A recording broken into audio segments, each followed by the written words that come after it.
What is up? We're live. We're out there. Let us know in the chat, folks, if you can hear us coming over. I got the veteran crypto here joining me, hanging out in his cabin.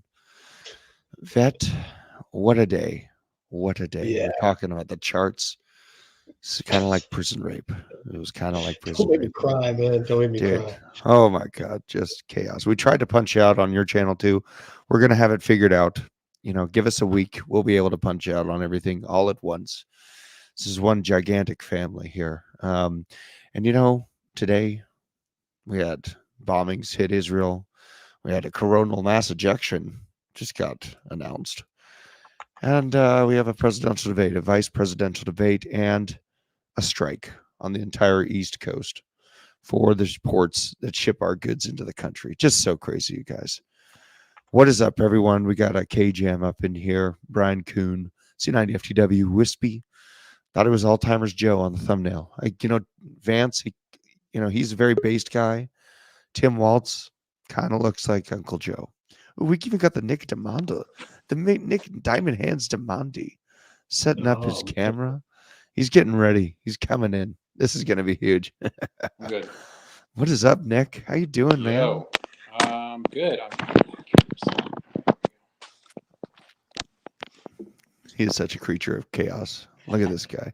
I know. I'm having to go with the iPad. Can you hear me okay? Yeah, I can hear you good, man. Okay, I pulled a quick overview of what happened just to get everyone else caught up real quick. Let's get it. On which chaos?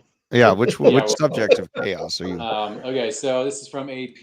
Iran launched at least 180 missiles into Israel on Tuesday, which was our afternoon. The latest in a series of escalating attacks. We'll get more into that later. So the big issue here is Israel has said it will continue to strike Hezbollah until the safer citizens displaced from homes near the Lebanon border. Yes. Before Iran's attack, Israel had launched a series of devastating blows in recent weeks against the leadership of Hezbollah. Most notably, they assassinated one of the leaders of Hezbollah, who was living in Lebanon. Israeli military spokesman Rear Admiral Daniel Hagari said the country's air defenses intercepted many of the Iranian missiles. So that's kind of contentious right now. Though some landed in central and southern Israel. Israel's National Rescue Service said 2 people were lightly wounded by shrapnel in the West Bank. Palestinian officials said a Palestinian man was killed by a missile that fell, which is, if you haven't seen the video of that, that is like a Looney Tunes video. Okay, we're going. I have it. I didn't know if you wanted me to show it or not, since you're asking. Okay, so this is a video of someone being killed. So if you don't want to see that, then don't look. But there you go. Yeah, right there. Just out of the sky. That was definitely his time. Yeah. Definitely his time. Literally like the most unluckiest man in the world. Yeah. So this comes after months of in 2024 of just escalating issues there. Now, I don't know. Have you guys brought up the drone strike in April? We just not brought up. We just got it going. Yeah, we just went rolling live, and I do remember the drone strike in April. We may as well go there as well because this has been a lot of building up. Yeah. So basically, what happened is Iran did a response to Israel doing more Israel things, and then launched 300 drones at Israel, and the Iron Dome shot them all down. And for weeks afterwards, people were saying, "Oh, Iran is such a bunch of blowhards. Yeah. They're so stupid." Blah blah blah. Well, my take on that thing from day one was they're just testing the defenses. Yeah. Because And Iran drones has move been much slower. actively, yeah, they move much slower, but they wanted to just camp out on all of their comms and all of their hacking networks and see what the response was. Mm-hmm. And they gathered all that information. They wanted to see what the uptime and downtime and execution time of the Iron Dome was. And boy, they figured. Well, the other thing about drones too is if they're electric, like smaller drones, they don't have heat signatures. So a lot of different munitions and stuff to take down those inbound explosives might not be as effective. And depending on the size and the makeup of them, they can do map of the earth or low level flight that makes it much more difficult to take them out as well. Yeah. It's this has been a buildup, and obviously Israel and Iran, they've been going at it for a while. The lines are pretty clearly drawn though on the macro as far as who these countries align with. Israel, it's going to lean towards America. Iran is already part of BRICS, so we kind of know that those lines in the sand have been drawn. Now that we've seen this happen, and while we saw it happen, actually, I forgot to mention this, you guys. I didn't show this. I'm not going to show this video because it is too gruesome. But right as this all went down, there was a mass shooting event inside of Tel Aviv. Oh, that's that right. Went down. Right before, right? Yeah, kind of in tandem with it, actually. And a live video of the bombs going off. I'll turn this down so it's not too much volume, but looks like some landed. That doesn't look like Iron Dome intercepted most of them. That looks like Iron Dome was they had to do like a reboot. Mm-hmm. It worked. I mean, these are lands, and they're not massive bombs, but good. I mean, it's there's no denying that these things are getting to the Iron Dome. I mean, look at this. And yes, they're not massive Moabs, but they're still causing chaos and havoc and worry for the people that are out there. Iron Dome is, it's important to understand that it's only so effective, and the more projectiles that come, the less effective it becomes. Mm-hmm. So a lot of the tactics with Hamas, Hezbollah, groups like that is with their how long this has gone on, they know the weaknesses, they know how to spoof to an extent the Iron Dome. So it's not 100%, but it does help. Mm-hmm. Mm-hmm. Yeah, it's this is Dick Cheney's wet dream. He's sitting here smiling from his wherever he's sitting, either heaven or hell, looking down on this. And Anthony Blinken, when he came into power to the Harris regime, I was pretty terrified of that guy. I still am, because I feel like anyone who's like chanting for an all-out war on this kind of scale with one of the largest groups of people on the planet, I don't think they mean well. You know what I mean? It just whoa, we got you resituated. And we are going to be punching live to the debate when it goes down. We got these assholes sitting here talking about how they're going to fact check the Vance, JD Vance. It's like death watch for Tim Walz. That's kind of what I'm gathering. They're like, this is. We might as well write the obituaries in real time because it's happening. Yeah, JD Vance is so good. He's so good. Astro Mangus had a really good point in chat. He said that the U.S. Navy, tried to stop some as well. Iran is claiming that they're using hypersonic missiles. Mm-hmm. If memory serves, that is Russian technology. Mm-hmm. That's a pretty new technology, and could be part of why the Iron Dome wasn't able to intercept many of those. Mm-hmm. And I guess the U.S. Navy was even having some issues because that technology is so new. If in fact they were hypersonic, that has not been verified. I watched the news conference. I forget the general's name, right before we went live, and he was saying that that was what Iran was claiming, is that they were using hypersonics. Yeah. Mm. Well, and another thing that's in my mind is North Korea just provided a ton of munitions to Russia. What's stopping them from having done a drop shipment to Iran as well for this? What's stopping them from doing that? And we saw Russia responded late in the night and definitely had a very fast conversation with Putin about the incoming attack from Iran to Israel. It'll be interesting in comparison to the timing where, um, essentially Putin's painted the U.S. as the clear enemy from being a part of organizing and directing the missiles coming from Ukraine into Russia, right? So now we have multifacets, and it's a lot to keep track of because this is essentially a world war. I knew it'd be very complex should it go down if we do end up in a situation like this. The question that I sit here asking myself is, do you think that Israel's response is going to be the same size of munitions, or are they going to up the ante and potentially drop things like comparable to a Moab, or even, a tactical nuke? What do you guys think of that? What they did in Lebanon the other week was huge, and this Iranian response is not equal to what Israel did. So I think Israel's going to come back and they're going to hit even harder. I think they're going to hit Iran directly with something very, very big. The consensus right now, and there's nothing backing this up other than scuttlebutt or gossip. But the rumor is, I forget the name of the island, but there's an island that all of Iran's oil goes through for exports. And the rumor is that Israel will most likely strike that, and which it would tactically be one of the smartest moves they could do to hurt Iran, because that would basically sever all revenue for Iran unless people just gave them money, because that's the only way that they get revenue to fund all their shenanigans. Yeah.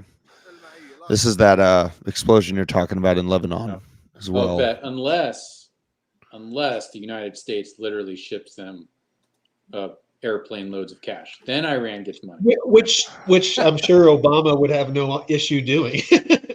And Harris, they both directly and indirectly gave Iran billions in cash, not to mention equipment, by giving it to the Taliban. I would not be surprised if at some point this war escalates, keeps escalating, that they won't find those weapons and weapon systems that were left in Afghanistan being used against Israel. Yeah, absolutely. Guys, I'm a creature of chaos. Look at this. I longed this shit. You longed it? Congratulations. I'm such a chaotic creature. I think we finally, we're bouncing. We're finally, is this dead cat bounce or is this? I mean, probably. I don't know. I'm up like 30%. I've slept like. Right now. You think so? You should close it. Dude, fine. I felt like a freaking. You know what? I felt like if you threw Isaac into a state penitentiary, that's how I felt today when I was doing my trading.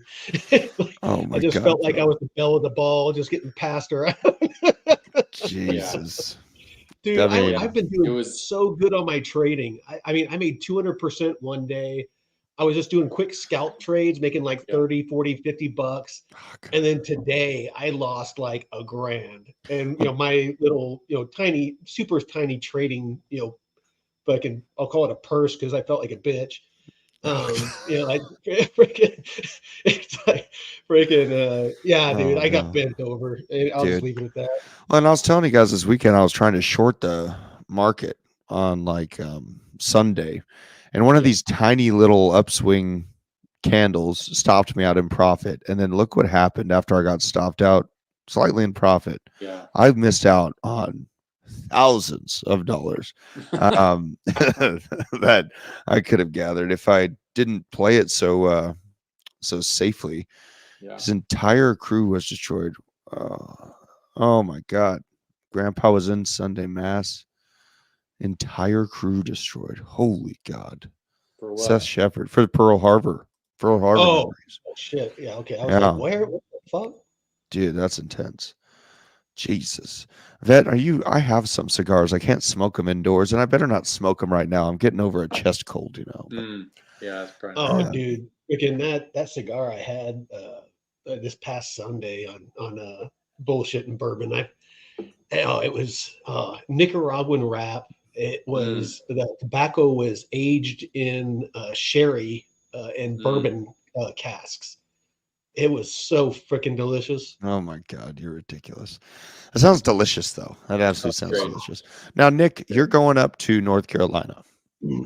Uh, and yeah, I'm currently on the wait list for a couple different things. So okay. Good for you, brother. Well, I just That's really fucking wanted to say that I appreciate you yeah, reaching out and being available to do that. Elevator Man reached out. He's looking to drop ship us a chainsaw, see what where we can put it to work. So a huge shout out to Elevator Man. He called me. Um, no volume on X. really. Wonder why that would be happen. Honestly, there ain't nothing I can do about that. Let's see. Let us know on X if you can hear. Maybe I could check it on my phone and whatnot. I'll check it on my side. But Yeah, yeah, check it the, on this one. I signed up with Hey, Samaritan's crypto. Purse. What's that? Oh no, sorry. Go ahead. What you're saying is more Um, important. yeah, I signed up with Samaritan's Purse and the Cajun Navy. Did They you? Okay. both, yeah, so they both have teams going out there to Buncombe County and Watauga County, Okay. which are Boone and Asheville, respectively. Mm-hmm. So I don't have a cert Oh, certification. Deadwood says that it sounds good on X. Yeah, Okay. we're good. Yeah, we have 145 people on X watching us. So what's up? Yeah, retweet that. They're all lip readers. Yeah, I do have first aid certification, and I had a cert with the because CERT community something rescue training Mm-hmm. like Yeah. 10, 15 years ago, but it's lapsed. But Mm-hmm. I'm trying to get on a boat crew with the Cajun Navy. Otherwise, I'll just be on debris, debris cleanup. But yeah, I'm going to be driving It's, up a Suburban full of stuff, full of gasoline, and then Elevator Man's chainsaw.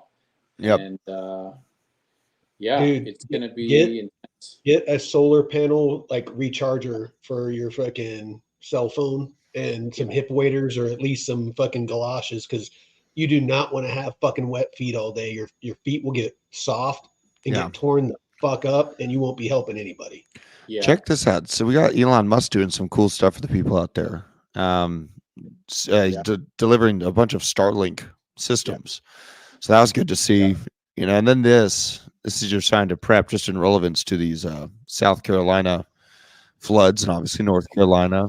This is the line to get into Walmart in the local area. And if this doesn't tell you that you need to have stores of food for yourself, nothing will. Because look at this line. Think about it. 72-hour kit. Yeah, Get 72 hour. 72 hours worth of Just shit. a little bit. Just a little bit. It is not that hard to do. Yeah. These I don't people. think your mic is pulling up. I think it's a different mic that you're on right now. We can't hear you, but it's not your actual mic. Oh, This is the radio that I got. Hey, you got you got a pretty decent radio. What is that? That's a Yaesu FT60. Mm-hmm. Yeah, so I'll be going up in about a week and a half.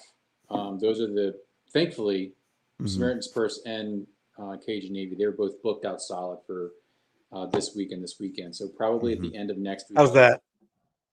Well, that's good. It's loud, but it's good. Yeah, that's so much better. I think I'm going to be putting together just like a bucket list, depending on what they tell me that they need. And so people can just drop ship it to the Hit Network office, and then I can drive it up. That'd be awesome. So that would be absolutely incredible. I reached out to a guy with Men of Order, and he's a smoke jumper. He's been a smoke jumper for about 15 years, and he said the number one thing you got to bring, especially that's going to help out the first responders who have been there for a while, literally bring 1,000 pairs of socks. Yes. Yep. Yes. Like I said, I think I'm going to show up with like as many socks as the community can ship to me and I can buy, and boots, and just Look at these And- scenes. This is from like inside someone's house. If possible, you want morel wool Okay. or just regular wool, because cotton won't wick the moisture away from your feet, whereas wool will. Yeah. Okay. When I did Wildland Fire a couple of years ago, that's what they told us, and that's what I used in the military, and that's what you want.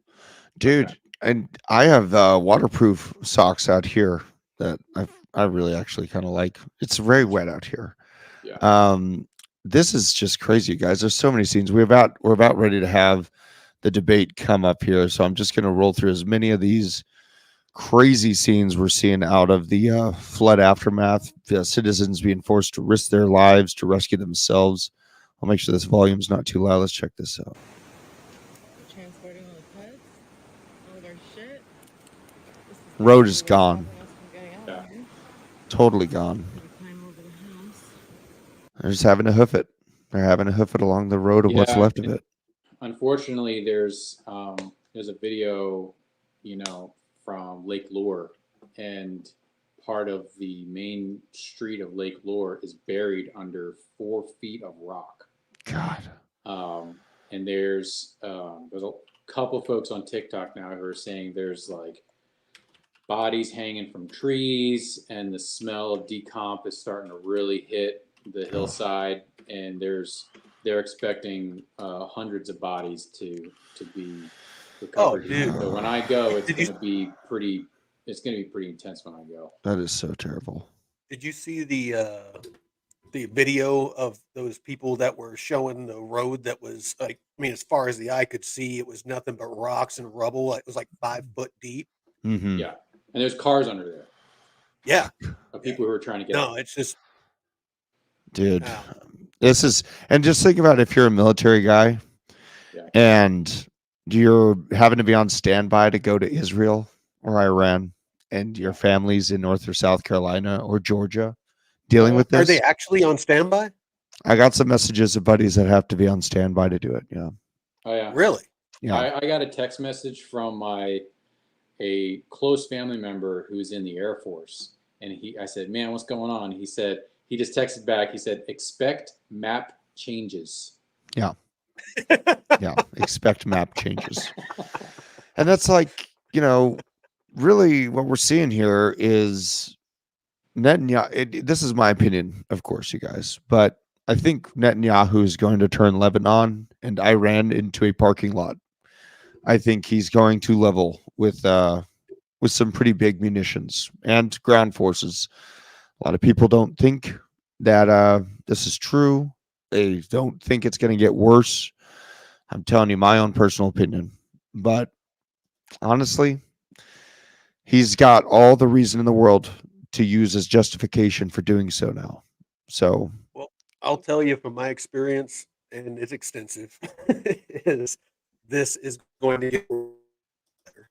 And if Harris gets elected, it's going to get a lot worse, because all the only thing that Harris is going to do is shovel money at it, and potentially troops. mm-hmm.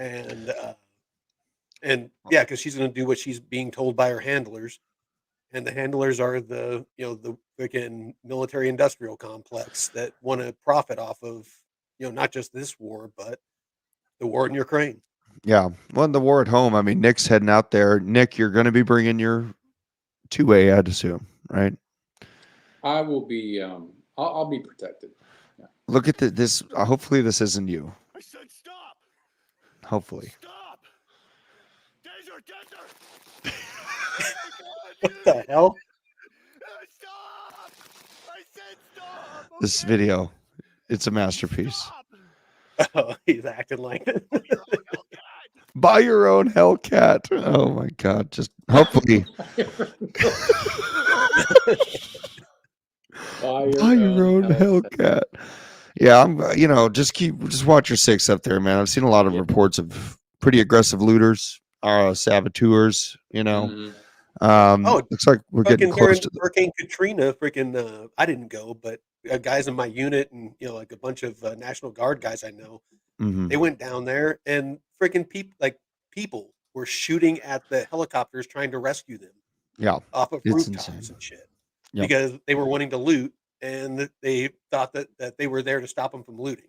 Yeah, it's I mean, and it's this insane. nation's inches from chaos because people have just been spoon fed, given this facade of safety, and become soft. And then you have people that want the soft people's goods. And the moment that law and order goes away, things get very, very nasty quick. And this is the port workers.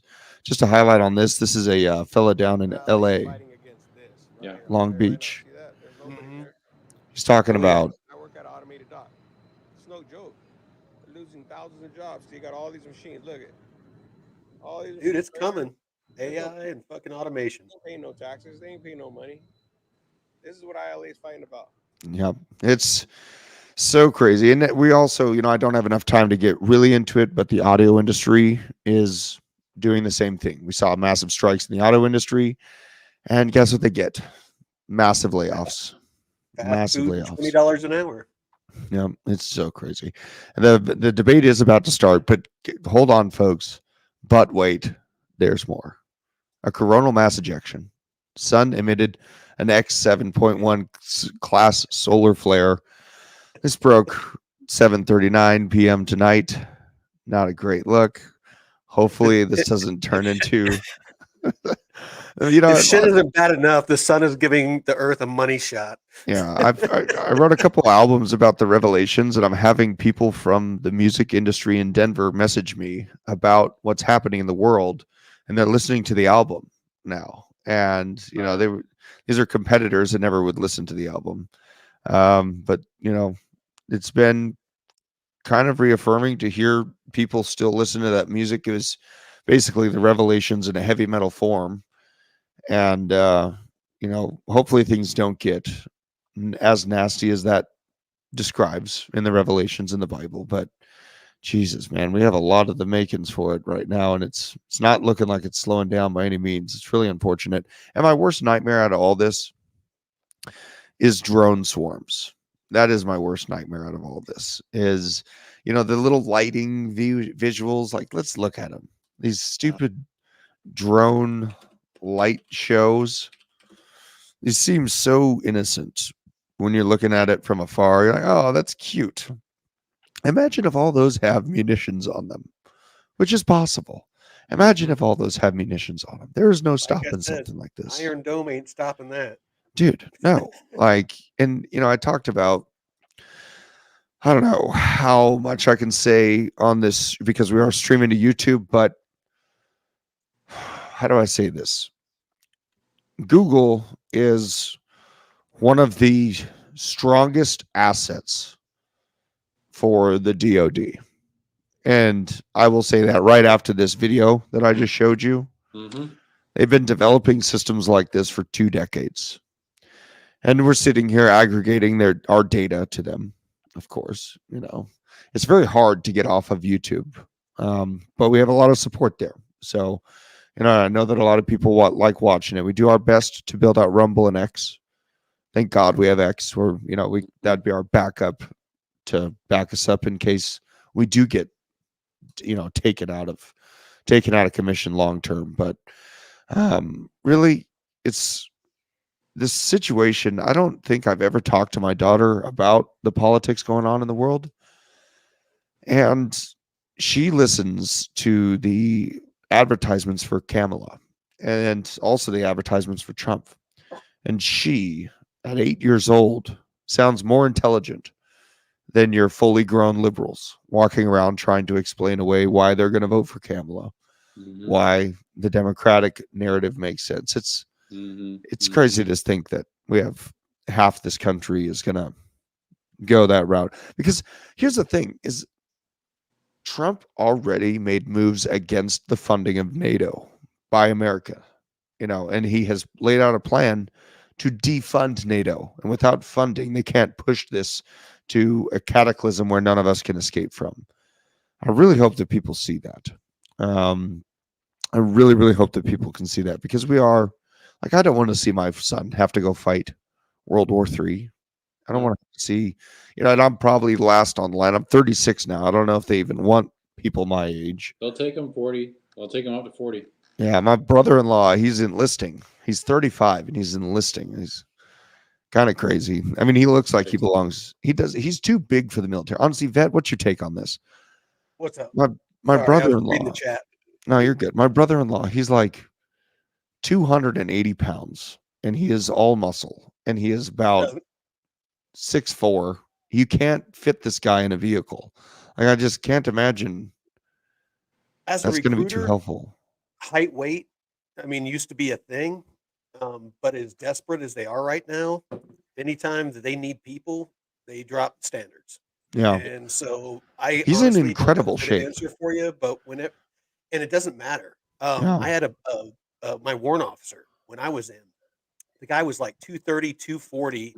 We called him God of War because he had a shaved head, fucking was ripped just like the dude on the video game, and we just called him Gal. And the guy, every time that it came time for height weight, he always had to get taped, and he always had to shed weight so that he could pass his run because he could max everything else, but Yeah. to pass his run and to pass height weight, he had to shed weight, and it was the most ridiculous fucking thing. But that's the government and the military for you.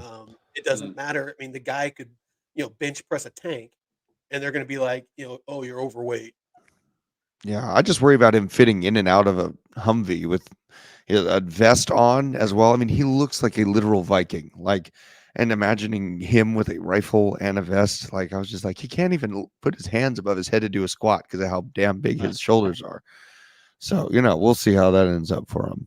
Here's a little snippet of Bitcoin. I didn't close it. I'm so crazy. I did put a stop loss in profit though, Nick. So I almost closed it. Okay. What if I recapture this? At least to this shelf, whatever. We're sitting here seeing what I can do. Go back here. How nice and primed up District 1 is for the conversation. Oh, they can't Absolutely. They just can't. So are we really thinking this is going to be like a public execution, or is Tim Walz is he taking like a adrenochrome, heroin, like tampon gas kind of situation? Tim Walz is that weird. Vitamin, like fucking Hitler took the vitamins or whatever the hell that was. Oh my god, dude. Well, if we're not banned yet, we're definitely banned now. My god. See, that's why I had to start my own channel, man. Yeah. I like to just say whatever wants to come out of my mouth. Well, and we're doing all right. We're doing all right on the, because we have so many members on YouTube. I think they're leaving us alone. I think it's literally because you guys supporting us on the memberships that I think that we're starting to get left alone. Look at that. Just a side note. I saw some crazy news I forgot to even cover because of how much insanity happened today. Diddy has the same lawyer representing him that Sam Bankman-Fried did. How weird is that? Kind of odd.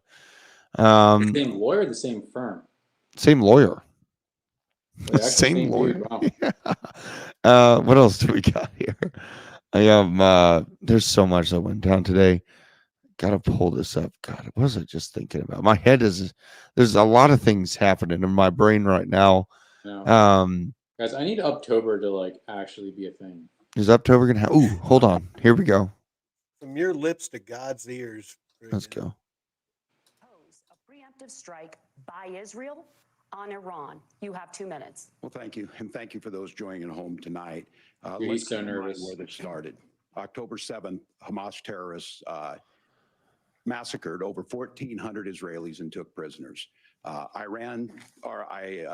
Israel's ability to be able to defend itself is absolutely fundamental. Getting its hostages back, fundamental, and ending the humanitarian crisis in Gaza.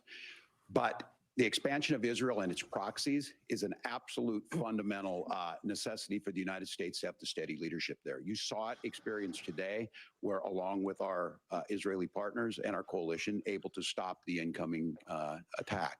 But what's fundamental here is that steady leadership is going to matter. It's clear, and the world saw it on that debate stage a few weeks ago. A nearly 80-year-old Donald Trump talking about crowd sizes is not what we need in this moment.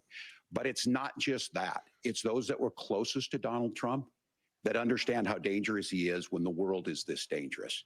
His chief of staff, John Kelly, said that he was the most flawed human being he'd ever met.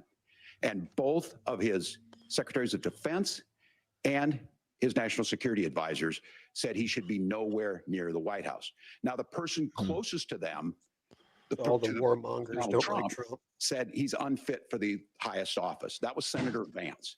What we've seen out of Vice President Harris is we've seen steady leadership. We've seen a calmness that is able to draw on the coalitions to bring them together. Understanding that our allies matter. When our allies see Donald Trump turn towards Vladimir Putin, turn towards North Korea, when we start having to an see open that type of dialogue with fickleness Putin around holding the coalitions together, we is will stay diplomacy. committed. And as the vice president said today is, we will protect our forces and our allied forces, and there will be consequences. Governor, your time is up. Senator Vance, the same question. Would you support or oppose a preemptive strike by Israel on Iran? You have 2 minutes. So, Margaret, I want to answer the question. First of all, thanks, Governor. Thanks to CBS for hosting the debate. And thanks, most importantly, to the American people who are watching this evening and caring enough about this country to pay attention to this vice presidential debate. I want to answer the question, but I want to actually give an introduction to myself a little bit because I recognize a lot of Americans don't know who either one of us are. I was raised in a working class family. My mother required food assistance for periods of her life. My grandmother required Social Security help to raise me. And she raised me in part because my own mother struggled with addiction for a big chunk of my early life. I went to college on the GI Bill after I enlisted in the Marine Corps and served in Iraq. And so I stand here asking to be your vice president with extraordinary gratitude for this country, for the American dream that made it possible for me to live my dreams. And most importantly, I know that a lot of you are worried about the chaos in the world and the feeling that the American dream is unattainable. I want to try to convince you tonight over the next 90 minutes that if we get better leadership in the White House, if we get Donald Trump back in the White House, the American dream is going to be attainable once again. Now, to answer this particular question, we have to remember that as much as Governor Walz just accused Donald Trump of being an agent of chaos, Donald Trump actually delivered stability in the world, and he did it by establishing effective deterrence. People were afraid of stepping out of line. Iran, which launched this attack, has received over $100 billion in unfrozen assets thanks to the Kamala Harris administration. What do they use that money for? They use it to buy weapons that they're now launching against our allies, and God forbid, potentially launching against the United States as well. Donald Trump recognized that for people to fear the United States, you needed peace through strength. They needed to recognize that if they got out of line, the United States global leadership would put stability and peace back in the world. Now, you asked about a preemptive strike, Margaret, and I want to answer the question. Look, it is up to Israel what they think they need to do to keep their country safe, and we should support our allies wherever they are when they're fighting the bad guys. I think that's the right approach to take with the Israel question. Thank you, Senator. Governor Walz, do you care to respond to any of the allegations? Well, look, Donald Trump was in office. We'll sometimes hear a revisionist history, but when Donald Trump was in office, it was Donald Trump who we had a coalition of nations that had boxed Iran's nuclear program in, the inability to advance it. Donald Trump pulled that program and put nothing else in its place. So Iran is closer to a nuclear weapon than they were before because of Donald Trump's fickle leadership. And when Iran shot down an American aircraft in international airspace, Donald Trump tweeted, because that's the standard diplomacy of Donald Trump. And when Iranian missiles did we had no new wars. U.S. troops and they received traumatic brain injuries, Donald Trump wrote it off as headaches. Look, our allies understand that Donald Trump is fickle. He will go to whoever has the most flattery or where it makes sense to him. Steady leadership like you witnessed today, like you witnessed in April. Both Iranian attacks were repelled. Our coalition is strong, and we need the steady leadership that Kamala Harris is providing. Senator Vance, the U.S. did have a diplomatic deal with Iran to temporarily pause parts of its nuclear program, and President Trump did exit that deal. He recently said, just 5 days ago, the U.S. must now make a diplomatic deal with Iran because the consequences are impossible. Did he make a mistake? You have 1 minute. Well, first of all, Margaret, diplomacy is not a dirty word, but I think that's something that Governor Walz just said is quite extraordinary. You yourself just said Iran is as close to a nuclear weapon today as they have ever been. And Governor Walz, you blame Donald Trump, who has been the vice president for the last 3.5 years. And the answer is your running mate, not mine. Donald Trump consistently made the world more secure. Now, we talk about what the sequence of events that led us to where we are right now, and you can't ignore October the 7th, which I appreciate Governor Walz bringing up. But when did Iran and Hamas and their proxies attack Israel? It was during the administration of Kamala Harris. So Governor Walz can criticize Donald Trump's tweets. Thank you, elevator. Effective, smart diplomacy and peace through strength is how you bring stability back to a very broken world. Donald Trump has already done it once before. Ask yourself at home, when was the last time, I'm 40 years old, when was the last time that an American president didn't have a major conflict break out? The only answer is during the 4 years that Donald Trump was president. Gentlemen, we have a lot to get to. Nora? Margaret, thank you. Let's turn now to Hurricane Helene. The storm could become one of the deadliest on record. More than 160 people are dead and hundreds more are missing. I'm glad they're bringing this up. Say climate change Yeah. makes these hurricanes larger, stronger, and more deadly Climate because change. of the historic rainfall. It's got to be Can you climate up- change. Can you up volume CBS on the polling, 7 the stream in 10 just a little bit? Americans and more than 60 Yeah, it is a little low. Republicans I'm under the age of 45 jacked all the way favor up, the looks US like. taking Oh, steps you to are? try and Okay. reduce climate change.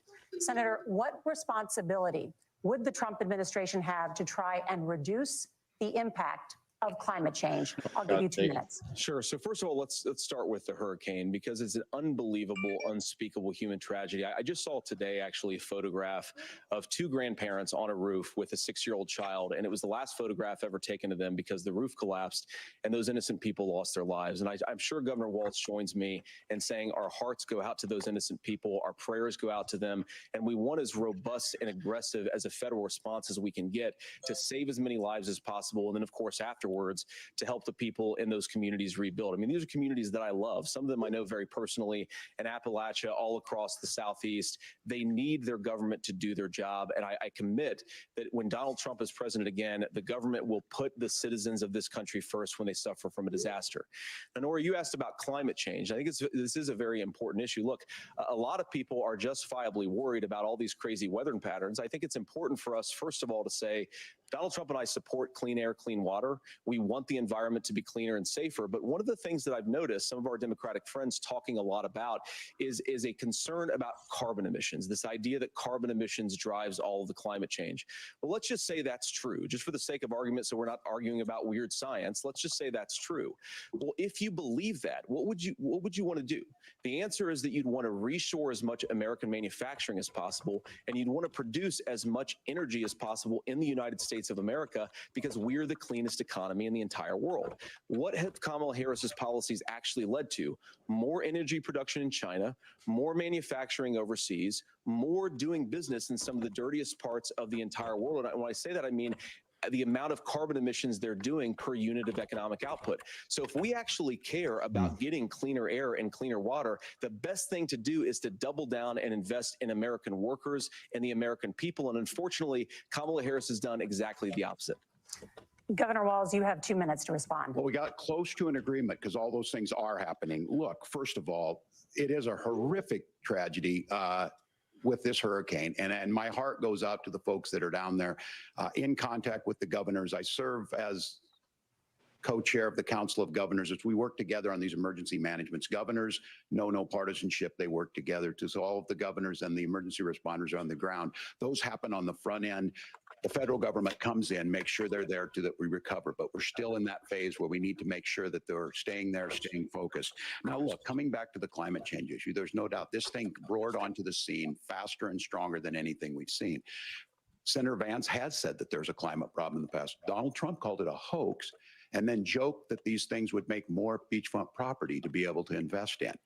What we've seen out of the Harris administration now, the Biden-Harris administration, is we've seen this investment.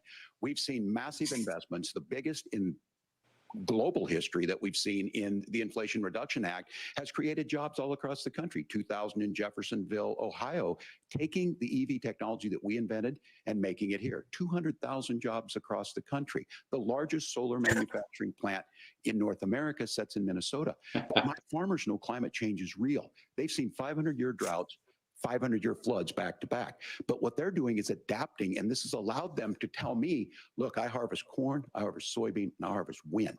We are producing more natural gas and more oil at any time than we ever have. We're also producing more clean energy. So the solution for us is to continue to move forward, that climate change is There real. was more at climate 13,000 years ago before the Younger Dryas. False choice. You can do that at the same time you're creating the jobs that we're seeing all across the country. That's exactly what this administration has done. We are seeing us becoming an energy superpower for the future, not just the current. And that's what absolutely makes sense. And then we start thinking about how do we mitigate these disasters. Thank you. Senator, I want to give you an opportunity to respond there. The governor mentioned that President Trump has called climate change a hoax. Do you agree? Well, look, what the president has said is that if the Democrats, in particular Kamala Harris and her leadership, if they really believe that climate change is serious, what they would be doing is more manufacturing and more energy production in the United States of America, and that's not what they're doing. So clearly, Kamala Harris herself doesn't believe her own rhetoric on this. If she did, she would actually agree with Donald Trump's energy policies. Now, something Governor Walz said I think is important to touch upon, because when we talk about clean energy, I think that's a slogan that often the Democrats will use here. I'm talking, of course, about the Democratic leadership. And the real issue is that if you're spending hundreds of millions or even billions of dollars of American taxpayer money on solar panels that are made in China, number one, you're going to make the economy dirtier. We should be making Vance is so good at in this. the United States This of is America. insane. Some of them are, Tim, but a lot of them are being. He was on the debate team. Jeez, he's just really good. If you really want to make the environment cleaner, you've got to invest in more energy production. We haven't built a nuclear facility, I think, one in the past 40 years. Senator. Natural gas, we got to invest more in it. Kamala Harris has done the opposite. That's raised energy prices and also meant that we're doing Senator, worse your by the time climate. is up. Governor, would you like to respond?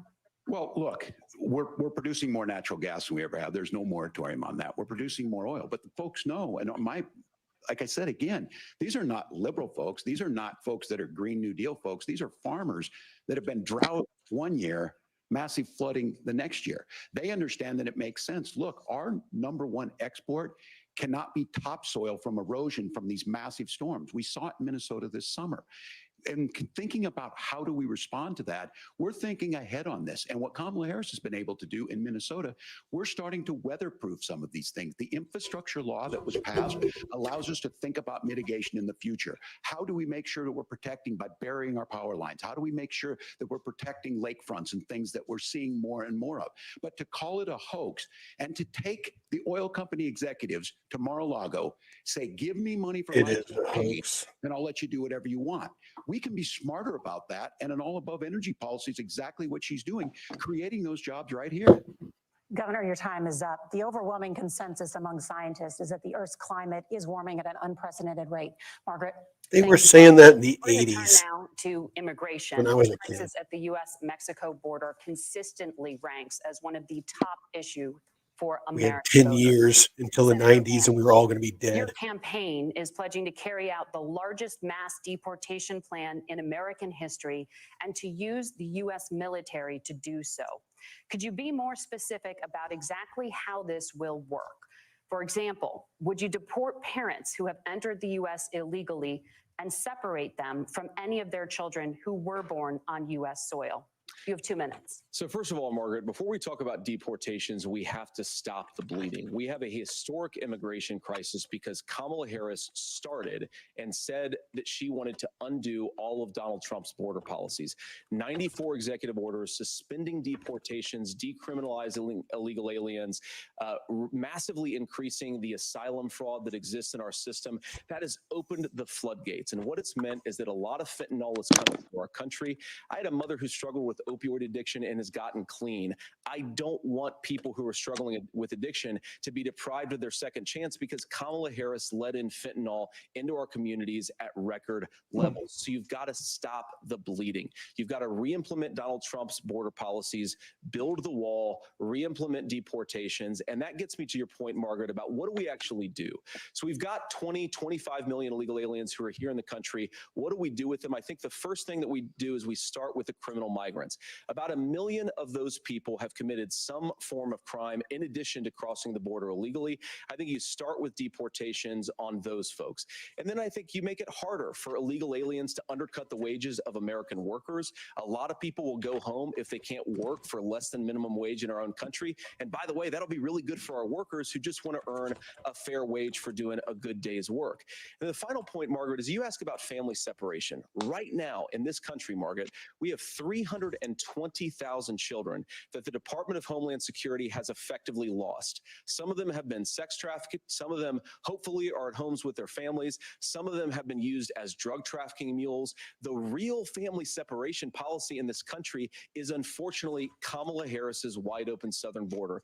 And I'd ask my fellow Americans to remember when she came into office, she said she was going to do this. Real leadership would be saying, you know what, I screwed up. We're going to go back to Donald Trump's border policies. I wish that she would do that. It would be good for all of us.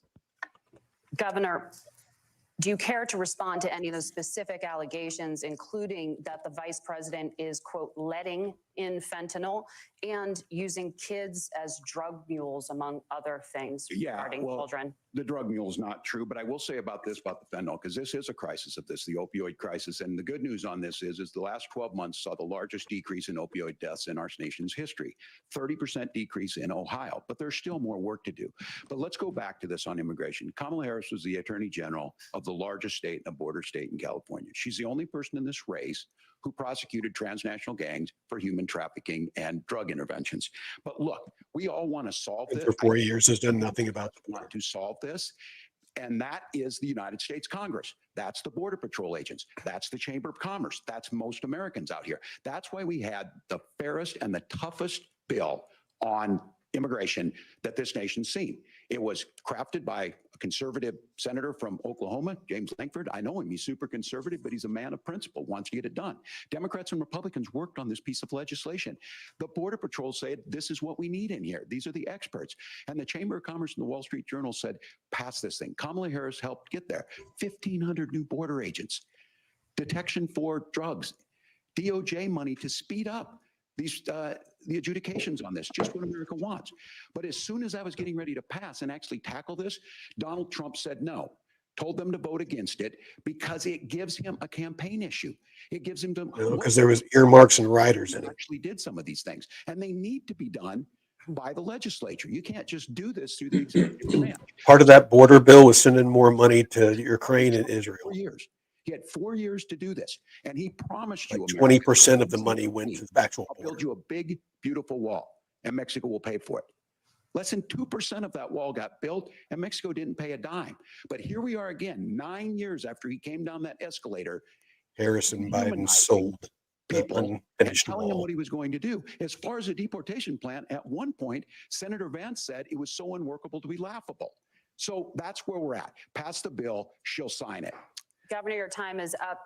Senator, the question was, will you separate parents from their children, even if their kids are U.S. citizens? You have 1 minute.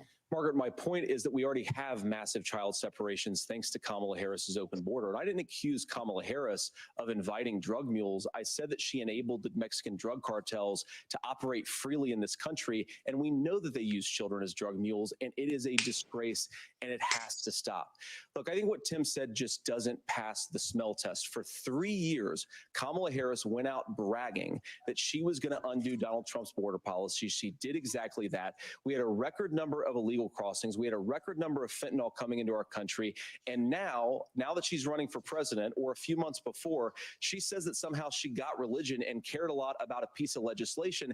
The only thing that she did when she became the vice president, when she became the appointed border czar, was to undo 94 Donald Trump executive actions that opened the border. This problem is leading to massive problems in the United States of America.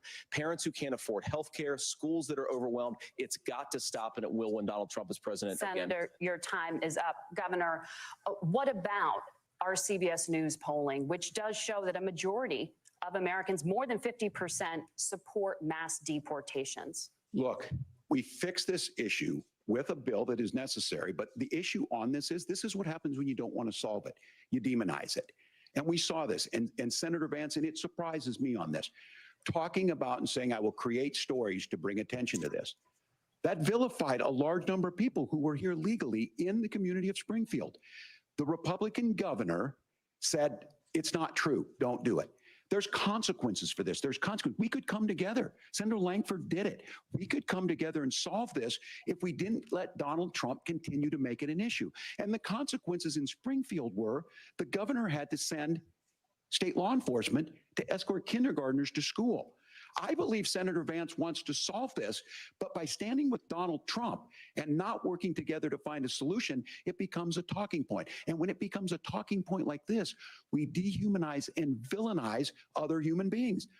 Anytime somebody uses Governor, emotion to your prop time up is up. their Senator, I'll give argument, you it's a 1 minute. weak argument. Let me just ask you the question first. The governor has made the point, and I think as a sitting lawmaker, you know that Congress controls the purse strings and any funding. So you have said repeatedly that Donald Trump would, through executive action, solve this. Do you disagree that Congress controls the purse strings and would need to support many of the changes that you would actually want to implement? You have 1 minute. Look, Margaret, first of all, the gross majority of what we need to do at the southern border is just empowering law enforcement to do their job. I've been to the southern border more than our borders are. Kamala Harris has been, and it's actually heartbreaking because the border It's looking like Archie Bunker. to do their job. Of course, additional resources would help, but most of this is about the president and the vice president empowering our law enforcement to say, if you try to come across the border illegally, you've got to stay in Mexico, you've got to go back through proper channels. Now, Governor Walz brought up the community of Springfield, and he's very worried about the things that I've said in Springfield. Look, in Springfield, Ohio, and in communities all across this country, you've got schools that are overwhelmed, you've got hospitals that are overwhelmed, you've got housing that is totally unaffordable because we brought in millions of illegal immigrants to compete with Americans for scarce homes. The people that I'm homeless most worried about in veterans. Springfield, Ohio, are the American citizens who have had their lives destroyed by Kamala Harris's open border. It is a disgrace, Tim. And I actually think, I agree with you. I think you want to solve this problem, but I don't think that Kamala Harris We can does. house immigrants, but we can't Governor, house you have 1 veterans. minute to respond. Yeah, well, it is law enforcement that asked for the bill. They helped craft it. They're the ones that supported it. That's because they know we need to do this. Look, this issue of continuing to bring this up, not dealing with it, of blaming migrants for everything. On housing, we could talk a little bit about Wall Street speculators buying up housing and making them less affordable, but it becomes a blame. Look, this bill also gives the money necessary to adjudicate. I agree. It should not take 7 years for an asylum claim to be done. This bill gets it done in 90 days. Then you start to make a difference in this, and you start to adhere to what we know, American principles. Look, I don't talk about my faith a lot, but Matthew 25:40 talks about. Oh, to the least God. that you do Oh, man. true Get him, Nick. simply want order to it. This bill does it. It's funded. It's supported by the people who do it. And it lets us keep our dignity about how we treat other people. Thank you, Governor. And just to clarify for our viewers, Springfield, Ohio does have a large number of Haitian migrants who have legal status, temporary protected status. Well, Nora? Margaret, but Thank you. Senator, we have so much to get to. Margaret, I think it's important We're because going to turn out of the debate- economy. Thank Margaret, you. the rules were that The you guys economy, weren't going we're- to fact check, and since you're fact checking me, I think it's important to. Oh, God, here we go. So there's an application called the CBP One app, where you can go on as an illegal migrant, apply for asylum or apply for parole, and be granted legal status at the wave of a Kamala Harris open border wand. That is not a person coming in, applying for a green card and waiting for 10 years. That Thank is you, the Senator. facilitation of illegal immigration, Margaret, by Thank our you, own Senator, for leadership. describing the legal process. Kamala- We and have Kamala so much Harris to get opened up to, that Senator. pathway. Those We have laws so have been on much- the books since 1990. Ladies and gentlemen, The we are going to CBP have One app has not been on the books since 1990. It's something that Kamala They Harris- killed his mic. Gentlemen, Yeah. the audience can't hear you because your mics are cut. We have so much we want to get to. Thank you for explaining the legal process. Nora. Thank you, Margaret. The economy is a top concern for voters. Each of your campaigns has released an economic plan. So let's talk about the specifics. Governor Walz, Vice President Harris unveiled— So shrill. These women are so shrill. Holy hell. Manufacturing, housing, and a renewed child tax credit. The Wharton School says your proposals will increase the nation's deficit by $1.2 trillion. How would you pay for that without ballooning the deficit? Governor, I'll give you 2 minutes. Yeah, thank you. And Kamala Harris and I do believe in the middle class because that's where we come from. We both grew up in that. We understand. So those of you out there listening tonight, you're hearing a lot of stuff back and forth, and it's good. It's healthy. That's what this is supposed to happen. You should be listening. How's this going to impact me? The bold forward plan that Kamala Harris put out there is talking about this housing issue. The one thing is there's 3 million new houses proposed under this plan with down payment assistance on the front end to get you in a house. A house is much more than just an asset to be traded somewhere. It's foundational to where you're at. And then making sure that the things you buy every day, whether they be prescription drugs or other things, that there's fairness in that. Look, the $35 insulin is a good thing, but it costs $5 to make insulin. They were charging $800 before this law went into effect. As far as the housing goes, I've seen it in Minnesota. 12% more houses in Minneapolis, prices went down on rent 4%. It's working. And then making sure tax cuts go to the middle class. $6,000 child tax credit, we have one in Minnesota, reduces childhood poverty by 1/3. We save money in the long run, and we do the right thing for families. And then getting businesses off the ground. The law as it stands right now is $5,000 tax credit for small business. Broke. Stop giving money away. This is a philosophical difference between us. Donald Trump made a promise, and I'll give you this. He kept it. He took folks from Mar-a-Lago, said, "You're rich as hell, I'm going to give you a tax cut." He gave the tax cuts that predominantly went to the top class. That's a lie. There was an $8 trillion increase in the national debt, the largest ever. Now he's proposing a 20% consumption or sales tax on everything we bring in. Everyone agrees, including businesses, it would be destabilizing it. It would increase inflation and potentially lead to a recession. Look, this is simple for you. Where are we going? Kamala Harris has said to do the things she wants to do. We'll just ask the wealthiest to pay their fair share. When you do that, our system— Then why does the majority of billionaires support Harris? Have the things that they need.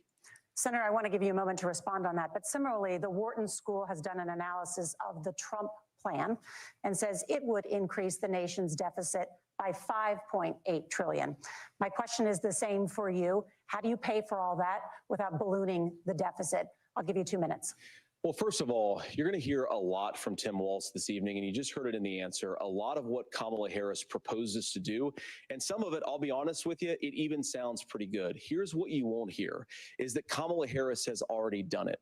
Because she's been the vice president for 3.5 years. She had the opportunity to enact all of these great policies. And what she's actually done instead is drive the cost of food higher by 25%, drive the cost of housing higher by about 60%, open the American southern border and make middle-class life unaffordable for a large number of Americans. If Kamala Harris has such great plans for how to address middle-class problems, then she ought to do them now, not when asking for a promotion, but in the job the American people gave her 3.5 years ago. And the fact that she isn't tells you a lot about how much you can trust her actual plans.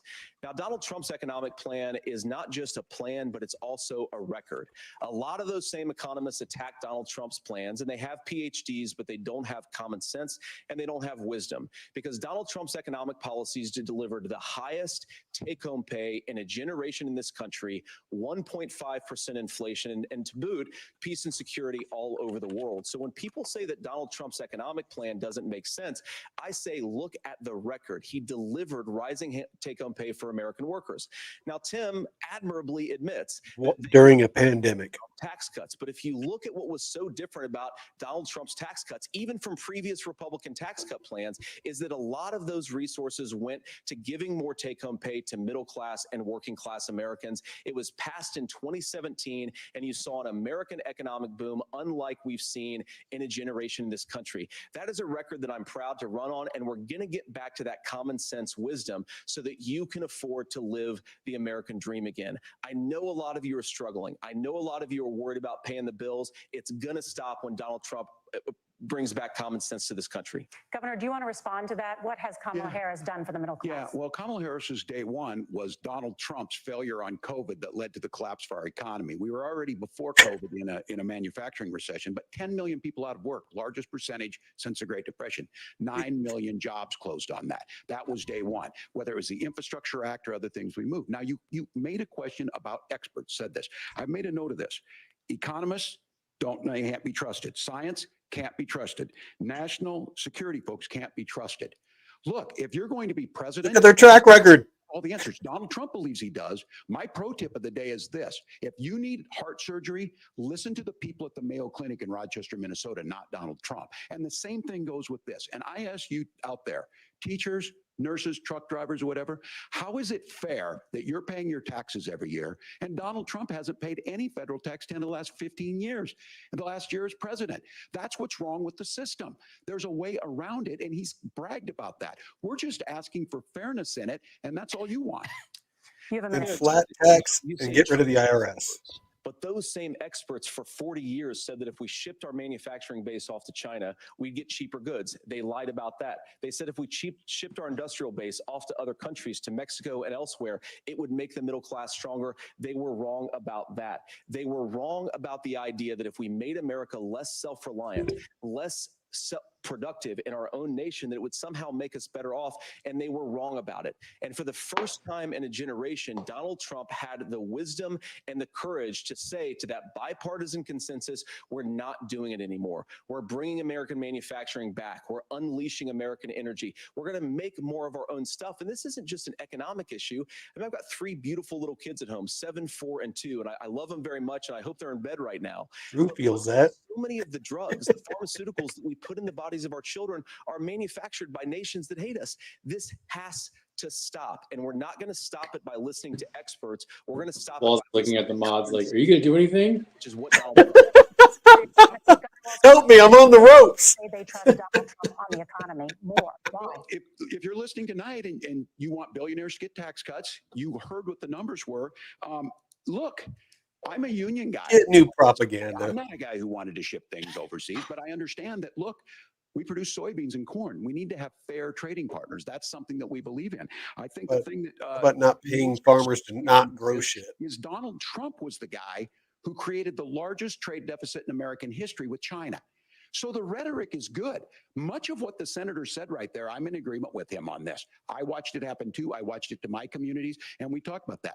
But we had people undercutting the right to collectively bargain. We had right to work states made it more difficult. We had companies that were willing to ship it over, and we saw people profit. Folks that are venture capital in some cases, putting money into companies that were overseas. We're in agreement that we bring those home. The issue is Donald Trump is talking about it. Kamala Harris has a record, 250,000 more manufacturing jobs just out of the IRA. May I respond to that? Yes. So appreciate that. So if you notice, what Governor Walz just did is he said, first of all, Donald Trump has to listen to the experts. And then when he acknowledged that the experts screwed up, he said, well, Donald Trump didn't do nearly as good of a job as the statistics No, that's a show gross that he generalization. did. So what Tim Walz is doing, and I honestly, Tim, I think you got a tough job here, because you've got to play whack-a-mole. You've got to pretend that Donald Trump didn't deliver rising take-home pay, which of course he did. You've got to pretend that Donald Trump didn't deliver lower inflation, which of course he did. And then you simultaneously got to defend Kamala Harris's atrocious economic record, which has made gas, groceries, and housing unaffordable for American citizens.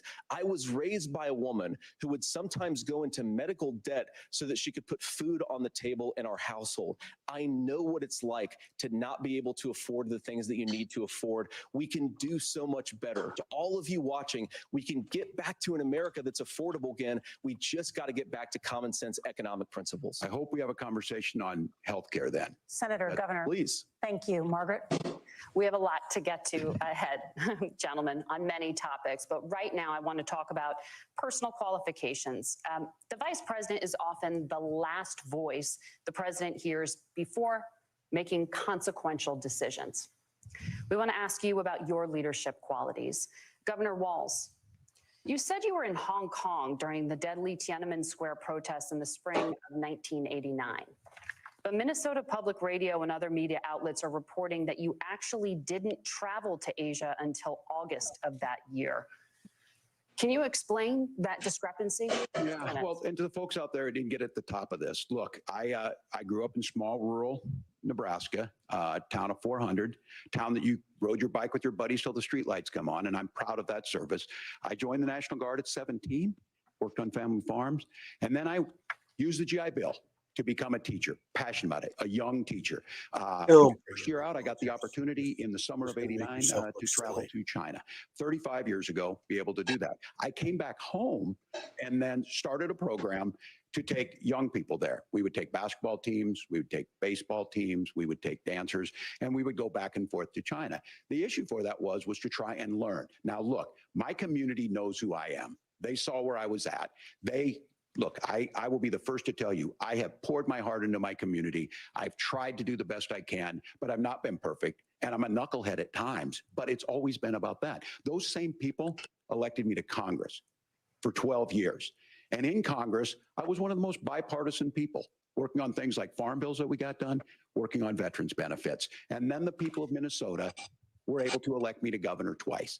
So look, my commitment has been from the beginning to make sure that I'm there for the people, to make sure that I get this right. I will say more than anything, many times I will talk a lot. I will get caught up in the rhetoric, but being there, the impact it made, the difference it made in my life, I learned a lot about China. I hear the critiques of this. I would make the case that Donald Trump should have come on one of those trips with us. I guarantee you he wouldn't be praising Xi Jinping about COVID.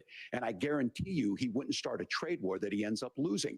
So this is about trying to understand the world. It's about trying to do the best you can for your community. And then it's putting yourself out there and letting your folks understand what it is. My commitment, whether it be through teaching, which I was good at, or whether it was being a good soldier or was being a good member of Congress, those are the things that I think are the values that people care about. Governor, just to follow up on that, the question was, can you explain the discrepancy? All I said on this was I got there that summer and misspoke on this. So I will just, that's what I've said. So I was in Hong Kong and China during the democracy protests, went in. And from that, I learned a lot of what needed to be in governance. Oof. Thank you, Governor. Senator Vance, in 2016, you called your running mate, Donald Trump, unfit for the nation's highest office, and you said he could be America's Hitler. I know you've been asked many times, and you've said you regret those comments and explained you then voted for Donald Trump in 2020. But the Washington Post reported new messages last week in which you also disparaged Trump's economic record while he was president, writing to someone in 2020, quote, Trump thoroughly failed to deliver his economic populism.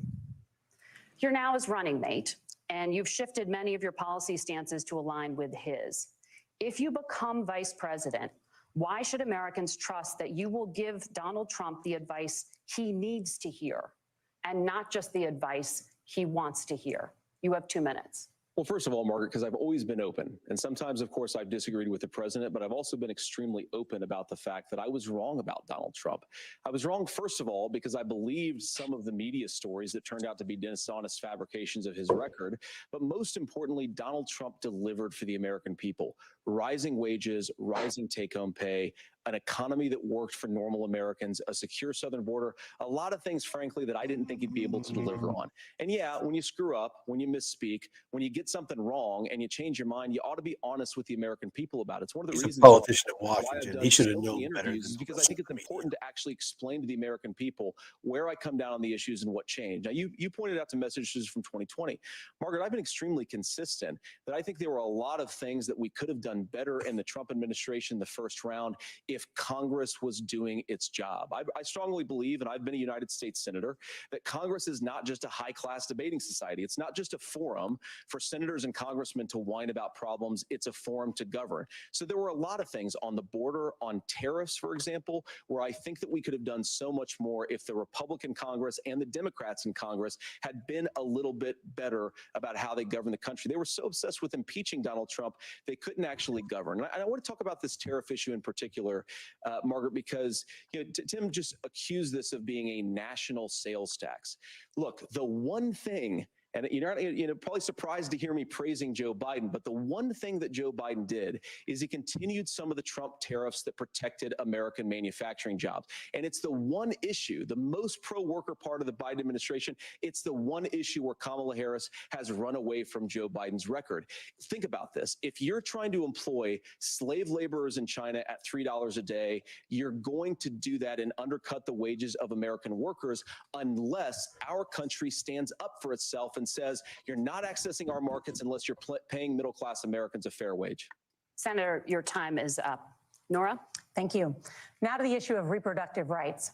Governor Walz, after Roe versus Wade was overturned, you signed a bill into law that made Minnesota one of the least restrictive states in the nation when it comes to abortion. Former President Trump said in the last debate that you believe abortion, quote, in the 9th month is absolutely fine.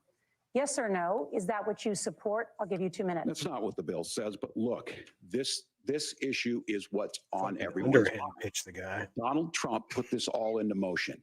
He brags about how great it was that he put the judges in and overturned Roe versus Wade, 52 years of personal autonomy. He And then he sent it to the tells us, oh, states. we send it to the states. It's a beautiful thing. Amanda Zaworski would disagree with you on it's a beautiful thing. A young bride in Texas waiting for their child at 18 weeks.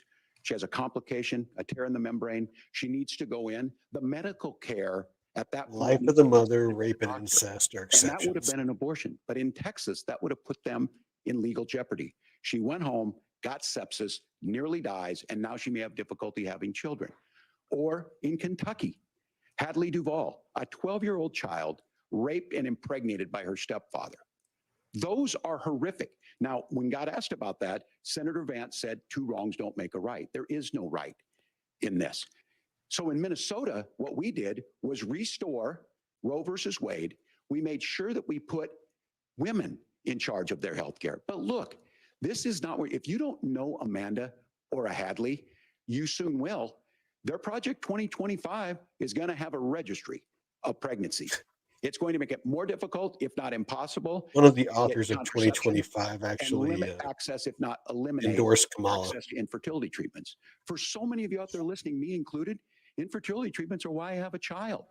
That's nobody else's business, but those things are being proposed. And the catch-all on this is, well, the states will decide what's right for Texas might not be right for Washington. That's not how this works. This is basic human right. We have seen maternal mortality skyrocket in Texas, outpacing many other countries in the world. This is about healthcare. In Minnesota, we are ranked first in healthcare for a reason. We trust women, we trust doctors. Senator, do you want to respond to the governor's claim? Will you create a federal pregnancy monitoring agency?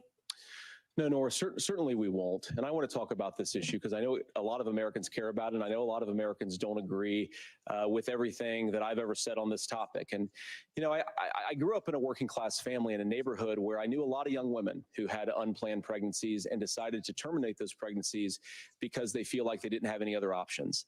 And, one of them is actually very dear to me. And I know she's watching tonight, and I love you. And she told me something a couple years ago that she felt like if she hadn't had that abortion, that it would have destroyed her life because she was in an abusive relationship. And I think that what I take from that as a Republican who proudly wants to protect innocent life in this country, who proudly wants to protect the vulnerable, is that my party, we've got to do so much better of a job at earning the American people's trust back on this issue where they frankly just don't trust us. And I think that's one of the things that Donald Trump and I are endeavoring to do.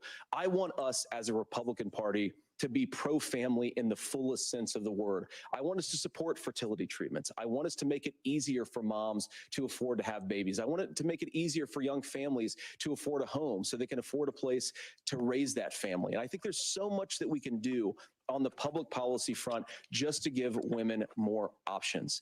Now, of course, Donald Trump has been very clear that on the abortion policy specifically, that we have a big country and it's diverse. And California has a different viewpoint on this than Georgia. Georgia has a different viewpoint from Arizona. And the proper way to handle this, as messy as democracy sometimes is to let voters make these decisions. Let the individual states make their abortion policy. And I think that's what makes the most sense in a very big, a very diverse, and let's be honest, sometimes a very, very messy and divided country.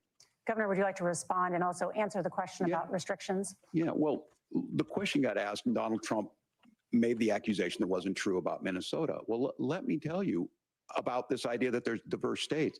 There's a young woman named Amber Thurman. She happened to be in Georgia, a restrictive state. Because of that, she had to travel a long distance to North Carolina to try and get her care. Amber Thurman died in that journey back and forth.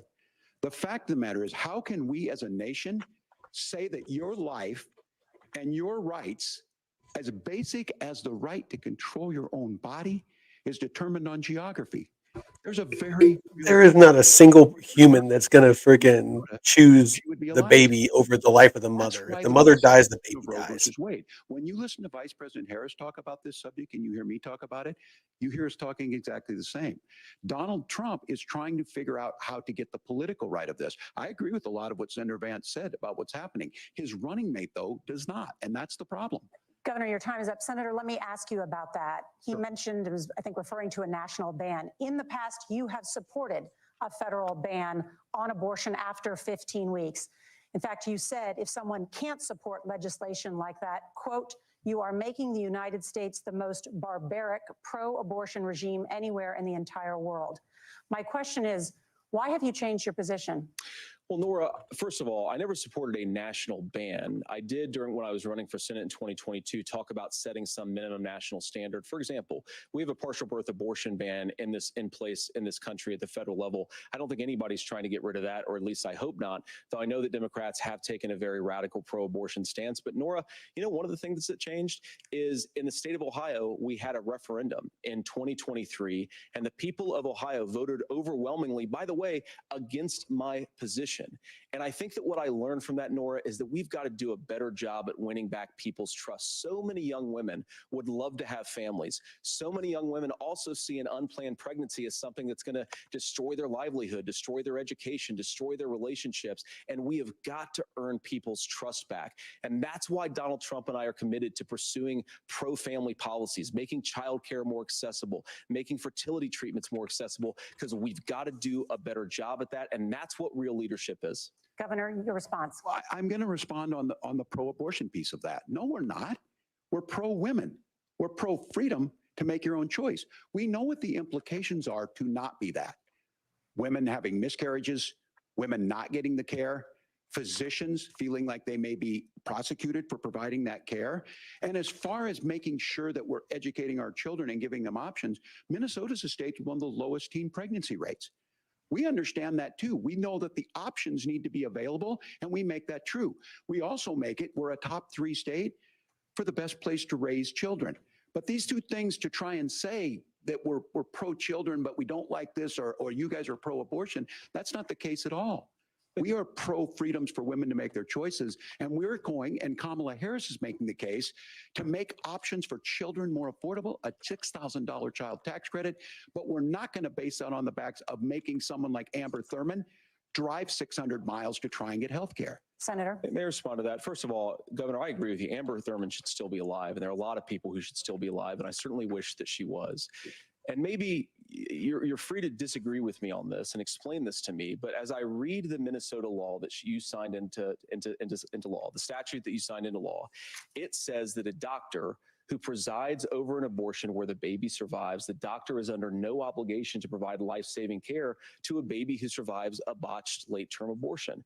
That is, I think, whether you're pro-choice or pro-abortion, that is fundamentally barbaric. And that's why I use that word, Nora, is because some of what we've seen, do you want to force Catholic hospitals to perform abortions against their will? Because Kamala Harris has supported suing Catholic nuns to violate their freedom of conscience. We can be a big and diverse country where we respect people's freedom of conscience and make the country more pro-baby and pro-family. But please. Yes, Governor, please respond. Look, this is one where there's always something there. This is a very simple proposition. These are women's decisions to make about their healthcare decisions, and the physicians who know best when they need to do this. Trying to distort the way a law is written to try and make a point. That's not it at all. What was I wrong This about, was- Governor? Please tell me, what was I wrong That is about? not the way the law is written. Look, I've given But this. how? I've given this advice on a lot of things, that getting involved, getting engaged, that's been misread, and it was fact checked at the last debate. But the point on this is there's a continuation of these guys to try and tell women or to get involved. I use this line on this, just mind your own business on this. Things work best when Roe versus Wade was in place. When we do a restoration of Roe, that works best. That doesn't preclude us from increasing funding for children. It doesn't increase us from making sure that once that child's born, like in Minnesota, they get meals, they get early childhood education, they get health care. So the hiding behind we're going to do all these other things when you're not proposing them in your budget. Kamala Harris is proposing them. She's proposing all those things to make life easier for families. I asked a specific question, Governor. You gave me a slogan as a response. It's not the case. It's not true. That's not what the law says. So they fact checked it with President Trump. Gentlemen, there's a lot to discuss. We have to move on, and we're going to be right back with much more of the CBS News vice presidential debate in just a moment.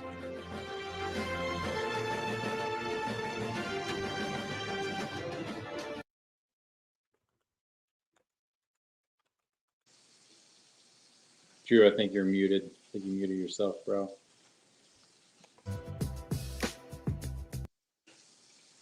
No, you're still gone. I'll You're take still- over. Yeah, you take this, Nick. You take the lead. Drew's going to get his mic working. So it looks like JD Vance is absolutely mopping the deck with old Tampon Tim. I mean, this is kind of going the way that you thought. His answer There to you the are.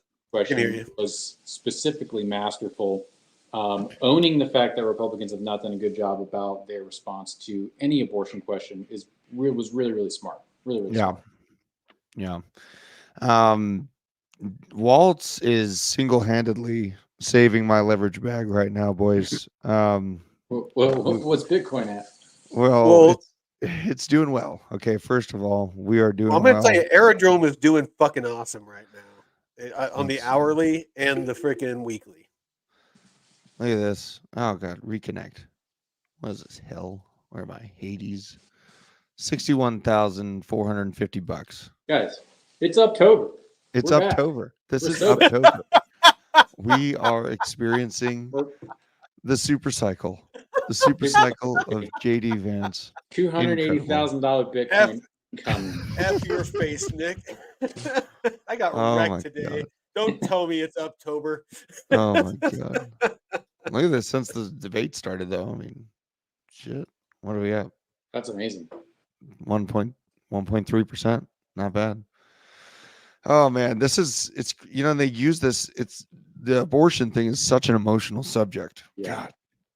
It really And I want to say something. I didn't want to talk over them too much. Nicole, I feel for you. Your friend, I really do. And there are instances where obviously the life of the mother, rape, incest needs to be separated. This is just my personal opinion. It needs to be separated from the discussion of overall abortion. Abortion for birth control, I'm sorry, there's a lot of steps that you can do to not get pregnant to where you don't need that. Yeah. It really is. There needs to be a more nuanced discussion than just abortion. Well, it's already state by state. I don't understand what more it's state by state. If you don't agree with the state you live in and their laws, Move to another fucking state. move to another state. It's just I live in a very gun-friendly state. But there is a lot of other things that I like about the state that keep me here. yeah. You find a place that aligns with your values and you move there. It's really fucking simple. Yeah. Look at this shit. This is great. Oh god. This is huge. It's huge. I'm so chaotic, dude. I can't believe I entered along. What is my problem? Dude, What is my problem? For now, I need to recover some losses in like Spot.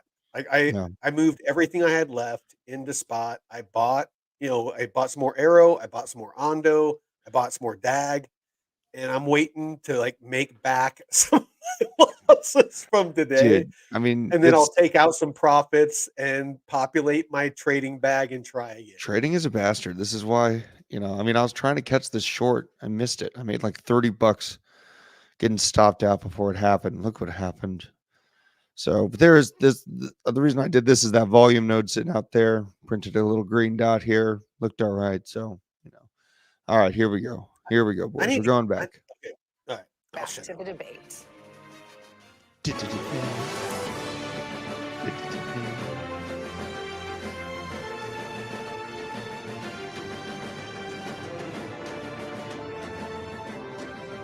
Welcome back to the CBS News Vice Presidential Debate. We want to turn now to America's gun violence epidemic. The leading cause of death for children and teens in America is by firearms. Senator Vance, you oppose most gun legislation that Democrats claim. No, it is not. I You know. oppose red flag gun laws and legislation to ban certain semi-automatic rifles, including AR-15s. So let me ask Isn't you, it suicide? earlier this year, for the first time, What the is it? parents of a school shooter were convicted of involuntary manslaughter and sentenced to 10 years in prison. Do you think holding parents responsible could curb mass shootings? I'll give you 2 minutes. Yeah, well, Nora, on that particular case, I don't know the full details, but I certainly trust local law enforcement and local authorities to make those decisions. I think in some cases the answer is going to be yes, and in some cases the answer is going to be no. And the details really matter here, of course. For example, if a kid steals a gun, that's going to be different than if a parent hands over a gun knowing that their kid is potentially dangerous. But look, I want to just sort of speak as a father of 3 beautiful little kids, and our oldest is now in 2nd grade. And like a lot of parents, we send our kids to school with such hope and such joy and such pride at their little faces on the first day of school. And we know, unfortunately, that a lot of kids are going to experience this terrible epidemic of gun violence. And of course, our hearts go out to the families that are affected by this terrible stuff. And we do have to do better. And I think that Governor Walz and I actually probably agree that we need to do better on this. The question is just, how do we actually do it? Now, here's something that really bothers me and worries me about this epidemic of violence. The gross majority, close to 90% in some of the statistics I've seen, of the gun violence in this country is committed with illegally obtained firearms. And while we're on that topic, we know that thanks to Kamala As with Harris's the open second border, we've seen a assassination massive picture. influx in the number of illegal guns run by the Mexican drug cartel. So that number, the amount of illegal guns in our country is higher today than it was 3.5 years ago. But what do we do about the schools? What do we do to protect our kids? And I think the answer is, and I say this not loving the answer, because I don't want my kids to go to school in a school that feels unsafe or where there are visible signs of security. But I unfortunately think that we have to increase security in our schools. We have to make the doors lock better. We have to make the doors stronger. We've got to make the windows stronger. And of course, we've got to increase school resource officers, because the idea that we can magically wave a wand and take guns out of the hands of bad guys, it just doesn't fit with recent experience. So we've got to make our schools safer. And I think we've got to have some common sense bipartisan solutions for how to do that. Governor, you have 2 minutes. Need to address the Well, I think all the parents watching tonight, this is your biggest nightmare. Look, I got a 17-year-old, and he witnessed a shooting at a community center playing volleyball. Those things don't leave you. As a member of Congress, I sat in my office surrounded by dozens of the Sandy Hook parents, and they were looking at my 7-year-old picture on the wall. Their 7-year-old were dead, and they were asking us to do something. And look, I'm a hunter. I own firearms. The vice president is. We understand that the Second Amendment is there, but our first responsibility is to our kids to figure this out.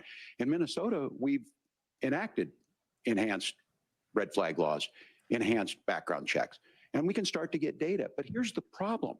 If we really want to solve this, we've got folks that won't allow research to be even done on gun violence. And this idea that we should just live with it, and I here's what I do think, that this is a good start to the conversation. I 100% believe that Senator Vance hates it when these kids, it's abhorrent and it breaks your heart. I agree with that. But that's not far enough when we know there are things that work. I've spent time in Finland and seen some Finnish schools. They don't have this happen. The smaller population and and ownership rate in the country. There are reasonable things that we can do to make a difference. It's not infringing on your Second Amendment. And the idea to have some of these weapons out there, it just doesn't make any sense. Kamala Harris, as an attorney general, worked on this issue. She knows that it's there. No one's trying to scaremonger and say we're taking your guns, but I ask all of you out there, do you want your schools hardened to look like a fort? Is that what we have to go when we know there's countries around the world that their children aren't practicing these types of drills? They're being kids. Because their food isn't poisoned and they're not feeding them prescription drugs for You can generations. still keep your firearms, and we can make a difference. We have to. If you're listening tonight, this breaks your heart. Senator. Tim, first of all, I didn't know that your 17-year-old witnessed a shooting. I'm sorry about that, and I hope that he's doing okay. Christ have mercy. It is awful. And I appreciate what Tim said actually about Finland, because I do think it illustrates some of the frankly weird differences between our own country's gun violence problem and Finland. Is okay, first of all, we have way higher rates of mental health abuse or mental health substance abuse. Boom. We have way higher rates of depression, way higher rates of anxiety. We unfortunately have a mental health crisis in this country that I really do think that we need to get to the root causes of, because I don't think it's the whole reason why we have such a bad gun violence problem, but I do think it's a big piece of it. Another driver of the gun violence epidemic, especially that affecting our kids, it doesn't earn as many headlines, but is the terrible gun violence problem in a lot of our big cities. And this is why we have to empower law enforcement to arrest the bad guys, put them away, and take gun offenders off the streets.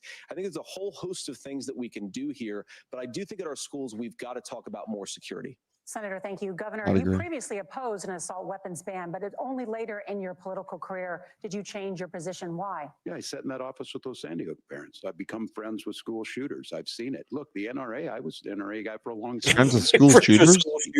I'm of an age where my shotgun was in my car so I could pheasant hunt after football practice. That's not where we live today. And several things I want to mention on this is yourself, what's talking changed? about cities and where it's at. Accessibility of guns. One, where the most firearm deaths happen in Minnesota are rural suicides. And we have an epidemic of children getting guns and shooting themselves.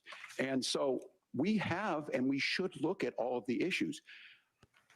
Making sure folks have health care and all that, but I want to be very careful. This idea of stigmatizing mental health, just because you have a mental health issue doesn't mean you're violent.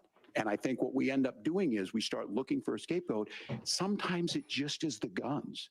It's just the guns. And They just jump off the shelves. Shoot the person. You think that this is one, and I think this is a healthy conversation. I think there's a capacity to find solutions on this that work, protect Second Amendment, protect our children. That's our priority. Gentlemen, thank you. By Margaret? going after the Thank you, Second Nora. Amendment, you're protecting Let's it. turn now to the top Sure. That's all it contributor is, to Drew. That's all it inflation, is. the high cost of housing and rent. The There's a gun just shortage jumped of more up than and 4 did it million itself. homes in the It's United Dude, crazy. it's an inanimate fucking object. Contributes to the high housing prices. Governor Walz, the Harris campaign promises a $25,000 down payment assistance for first-time home buyers and a $10,000 tax credit. They also promise to build 3 million new homes. Where are you building these homes, and won't handing out that kind of money just drive up prices higher? No, it's not handing out. We have, first, let me say this issue of housing, and I think those of you listening on this, the problem we've had is that we've got a lot of folks that see housing as another commodity. It can be bought up, it can be shifted, it can be moved around. Those are not folks living in those houses. Those of you listening tonight, that house is a big deal. I bought and owned one house in my life.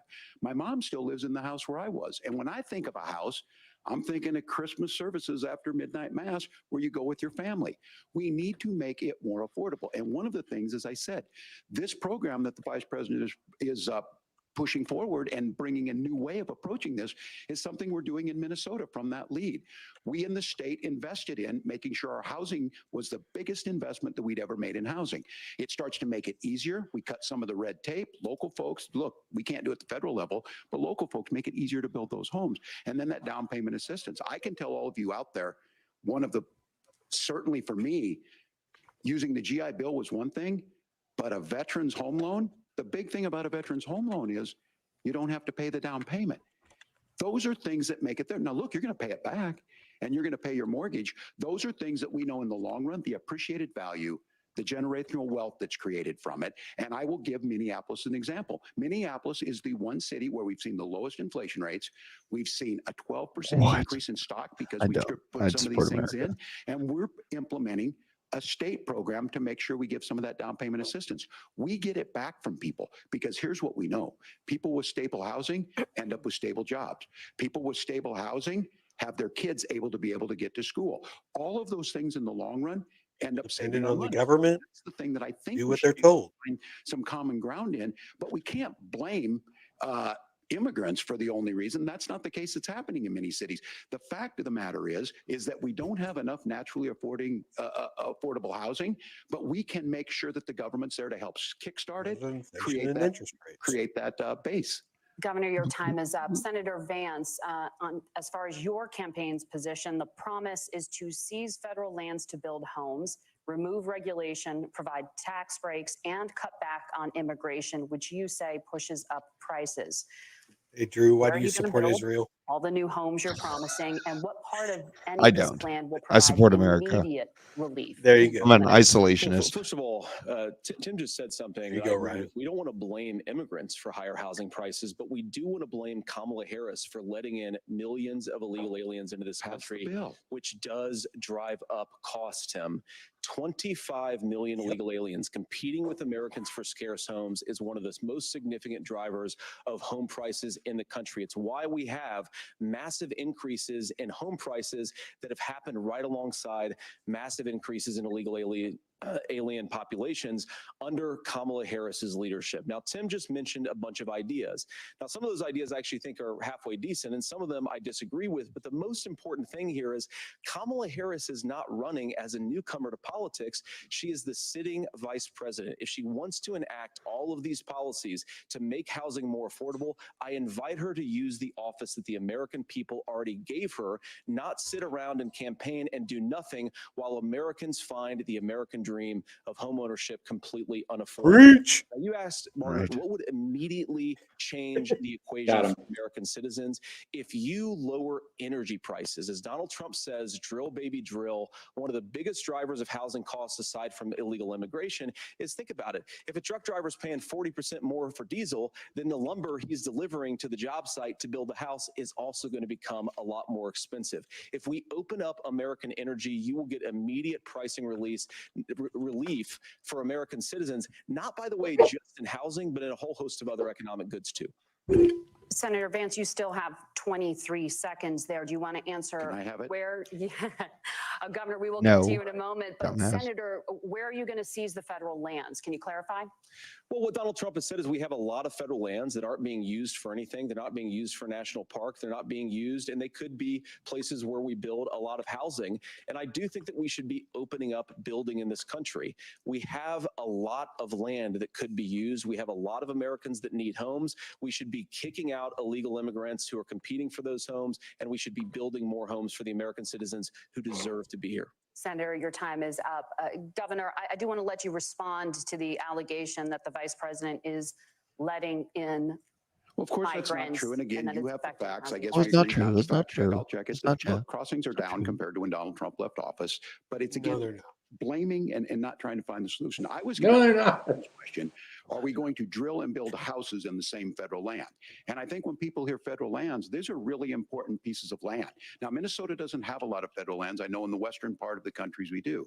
There's not a lot of federal lands in and around Minneapolis, for example. So the issue is I don't understand the federal lands issue unless we see this, and I worry about this as someone who cares deeply about our national parks and our federal lands. Look, Minnesota, we protect these things. We've got about 20% of the world's fresh water.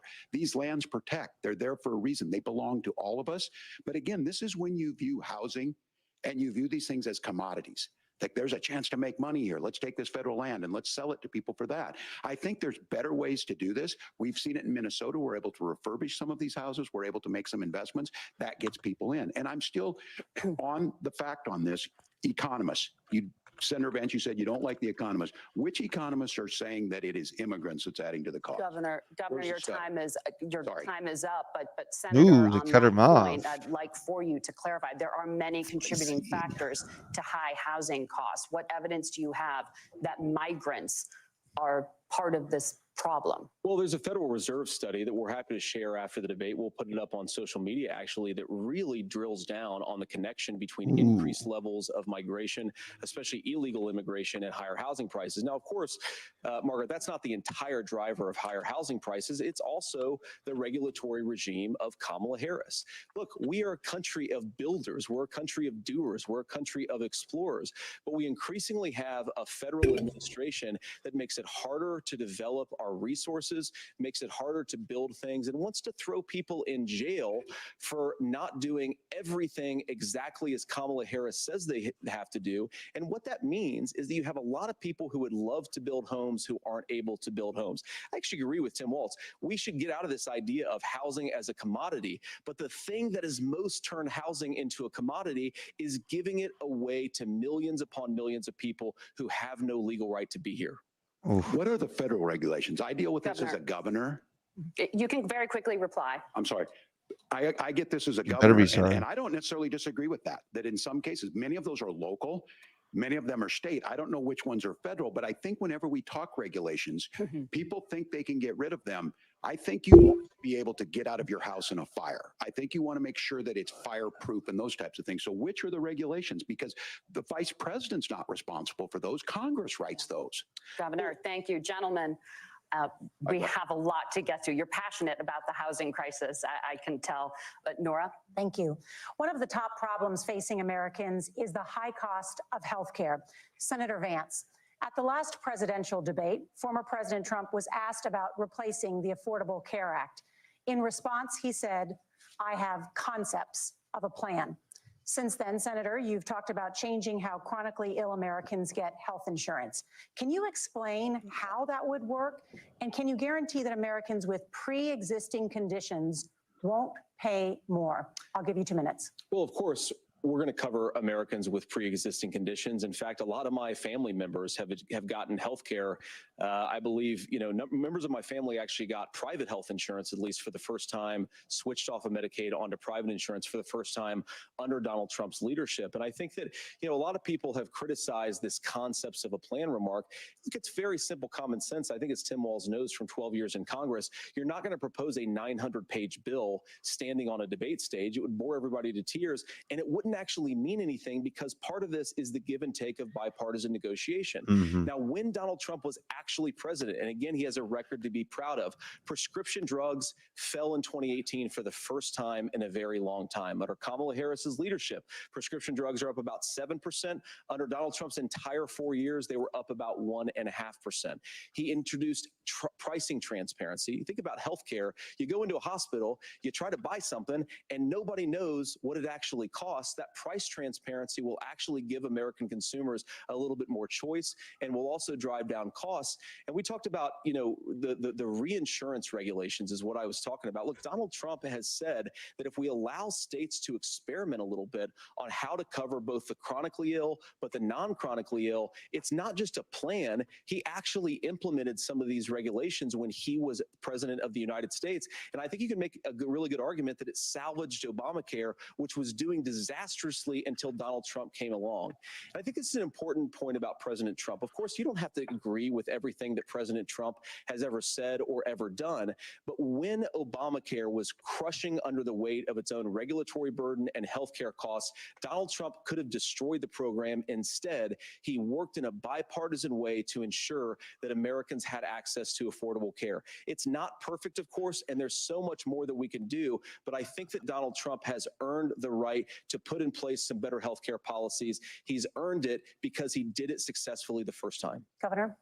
All right, here's where being an old guy gives you some history. I was there at the creation of the ACA.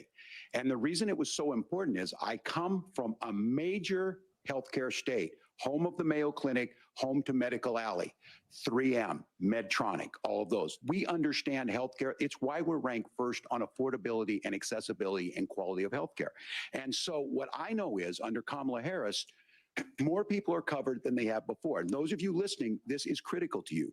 Now, Donald Trump all of a sudden wants to go back and remember this. He ran on the first thing he was going to do on day one was to repeal Obamacare. On day one, he tried to sign an executive order to repeal the ACA. He signed on to a lawsuit to repeal the ACA, but lost at the Supreme Court. And he would have repealed the ACA had it not been for the courage of John McCain to save that bill. Now, fast forward, what that means to you is you lose your pre-existing conditions. If you're sitting at home and you got asthma, too bad. If you're a woman, probably not. Broke your foot during football, might kick you out. Your kids get What kicked out when they're fuck 26. ever. Kamala Harris negotiated drug prices for the first time with Medicare. We have 10 drugs that will come online, the most common ones that'll be there. But look, this issue, and when Donald Trump said that a concept Drugs. plan, it cracked the me answer. up as a fourth grade teacher because my kids would have never given me that. But what Senator Vance just explained might be worse than a concept, because what he explained is pre-Obamacare. And I'll make this as simple as possible because I have done this for a long time.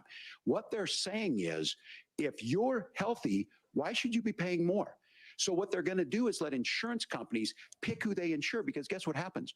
You pay your premium, it's not much.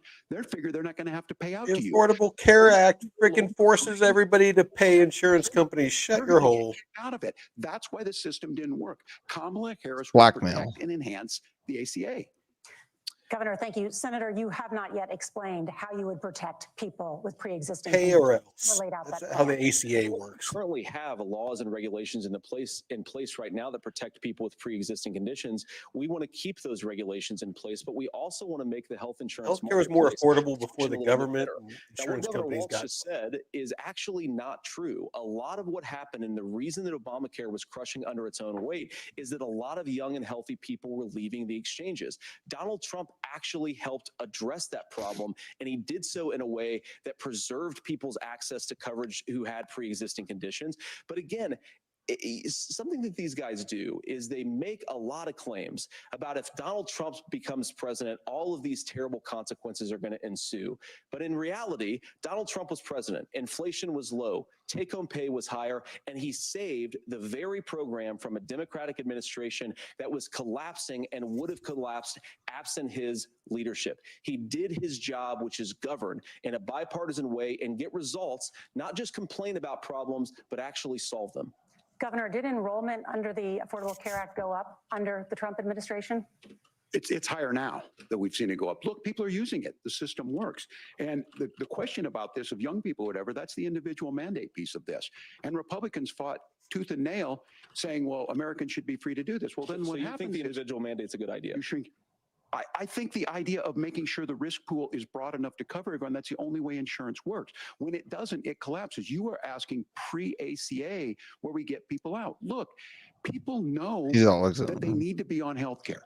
People expect it to be there. And when we are able to make it, and we are making it this way, when we incentivize people to be in the market, when we help people who might not be able to afford it get there, and we make sure then when you get sick and old, it's there for you. Because I heard people say, well, I don't want to buy into Medicare or whatever. Good luck buying health care once you get past 70. So look, the ACA works. We can continue to do better. Kamala Harris did that. The way she made everything better was negotiating those 10 drugs on Medicare for the first time in American history. Thank you. Margaret, Can I address that? I apologize. We're out of Go time. ahead, We have a Laura. number of subjects to discuss. Oh Let's my talk about God. families These in lynches. America. There is a child care crisis Sure. in this country, and the United States is one of the very few developed countries in the world without a national paid leave program for new parents. Governor Walz, you've said that if Democrats win both the White House and Congress, this is a day one priority for you. How long should employers be required to pay workers while they are home taking care of their newborns? You have 2 minutes. Yeah, well, that's negotiable, and that's what Congress worked. But here's what the deal is. Americans sitting out there right now, you may work for a big company. Look, we're home in How much do Minnesota. you some of the think, largest though? He Fortune doesn't 500 answer. companies. Kamala Harris knows that in California. Those companies provide paid family and medical leave. One is, I think they're moral and they think it's a good thing, but it also keeps their employees healthy. We in Minnesota passed a paid family and medical leave. You have a child, and I had to go back to work 5 days after my kids were born. This allows you to stay home a certain amount of time. What we know is that gets the child off to a better start. The family works better. We stay in their employers. We get more consistency in that. So Kamala Harris has made it a priority. We implemented it in Minnesota and we see growth. That's how you become a pro-business state. But the negotiations on it, and here's the issue. Those big companies are able to offer it. Those of you out there who don't have it, just imagine what happens if you get cancer or your child gets sick. We know what happens. you end up staying home. In some cases, that means no paycheck because you've got no protection on that. This is the case of an economy that Donald Trump has set for the wealthiest amongst us. He's willing to give those the whole tax design of breaks to the everything is wealthiest. Trump's fault. He's willing to say, bust those unions up, do whatever. What we're saying is the economy works best when it works for all of us. And so a paid family medical leave program, and I will tell you, go to the families or go to the businesses and ask them. As far as childcare on this, you have to take it at both the supply and the demand side. You can't expect the most important people in our lives to take care of our children or our parents to get paid the least amount of money. And we have to make it easier for folks to be able to get into that business and then to make sure that folks are able to pay for that. We were able to do it in Minnesota, and I'm still telling you this. We were listed as the best state. We're still in crisis on this. A federal program of paid family and medical leave and help with this will enhance our workforce, enhance our families, and make it easier to have the children that you want. Governor, your time is up. Senator, do you support a national paid leave program? And if so, for how long should employers be mandated to pay their employees while they are home taking care of their newborn? You have 2 minutes. Yeah, well, first of all, Margaret, a number of my Republican colleagues and some Democrats, too, have worked on this issue. And I think there is a bipartisan solution here because a lot of us care about this issue. I mean, look, I speak from this very personally because I'm married to a beautiful woman who is an incredible mother to our 3 beautiful kids, but is also a very, very brilliant corporate litigator. And I'm so proud of her. But being a working mom, even for somebody with all of the advantages of my wife, is extraordinarily difficult. And it's not just difficult from a policy perspective. She actually had access to paid family leave because she worked for a bigger company. But the cultural pressure on young families and especially young women, I think makes it really hard for people to choose the family model they want. A lot of young women would like to go back to work immediately. Some would like to spend a little time home with the kids. Some would like to spend longer at home with the kids. We should have a family care model that makes choice possible. And I think this is a very important substantive difference between Donald Trump and Kamala Harris's approach. I mean, look, if you look at the federal programs that we have that support paid family leave right now, the Community Development Block Grant, and there's another block grant program that spends a lot of money from the federal government. These programs only go to one kind of childcare model. Let's say you'd like your church maybe to help you out with childcare. Maybe you live in a rural area or an urban area and you'd like to get together with families in your neighborhood to provide childcare in the way that makes the most sense. You don't get access to any of these federal monies. We want to promote choice in how we deliver family care and how we promote childcare because look, it is unacceptable. And, you know, of course, Tim and I have been on the campaign trail a lot the past 7 or 8 weeks. And one of the biggest complaints I hear from young families is people who feel like they don't have options, like they're choosing between going to work or taking care for their kids. That is an incredible Costs burden thousands to of put on dollars a American month. families. We're the only country that does it. I think we could do a heck of a lot better. Senator, thank you. You have also said, I have a small Senator army, Vance, though, many things about the American family. The Federal Reserve says parents will spend nearly as much on childcare as they do on housing each month. So I want to get your thoughts on this. President Trump recently said, as much as childcare is talked about as being expensive, it's relatively speaking not very expensive compared to the kinds of numbers we'll be taking in. Is President Trump committed to the $5,000 per child tax credit that you have described? You have 1 minute. Well, what President Trump said, Margaret, I just want to defend my running mate here a little bit, is that we're going to be taking in a lot of money by penalizing companies for shipping jobs overseas and penalizing countries who employ slave laborers and then ship their products back into our country and undercut the wages of American workers. It's the heart of the Donald Trump economic plan. Cut taxes for American workers and American families. Cut taxes for businesses that are hiring and building companies in the United States of America, but penalize companies and countries that are shipping jobs overseas. That's the heart of the economic proposal. And I think what President Trump is saying is that when we bring in this additional revenue with higher economic growth, we're going to be able to provide paid family leave, childcare options that are viable and workable for a lot of American families. Can you clarify how that will solve the childcare shortage? Well, because as Tim said, a lot of the child care shortages, we just don't have enough resources going into the multiple people who could be providing family care options. And we're going to have to, unfortunately, look, we're going to have to spend more money. We're going to have to induce more people to want to provide child care options for American families, because the reason it's so expensive right now is because you've got way too few people providing this very essential service. Thank you, Senator. Governor Walz, your ticket also has some child care tax credit proposals. Do you think Congress will agree to the $6,000 credit for newborns and $3,000 credit for children over the age of 6, as your campaign has promised? Is that realistic? Well, if these members of Congress are listening to anybody, I can tell you, and this is the biggest issue. Everybody listening tonight knows. know I'm they're sure not. they were shocked to hear it's not that expensive. And let's be clear, whether it's 5,000 or 6,000, that plays you about 3 or 4 months. Let's be clear of where we're at on this. It's because we got out of an imbalance on this. We thought we were going to get by not paying people. I don't think Senator Vance and I are that far apart. I'm not opposed to what he's talking about on options. We've done scholarships types of things. I think we need to be open to making the case.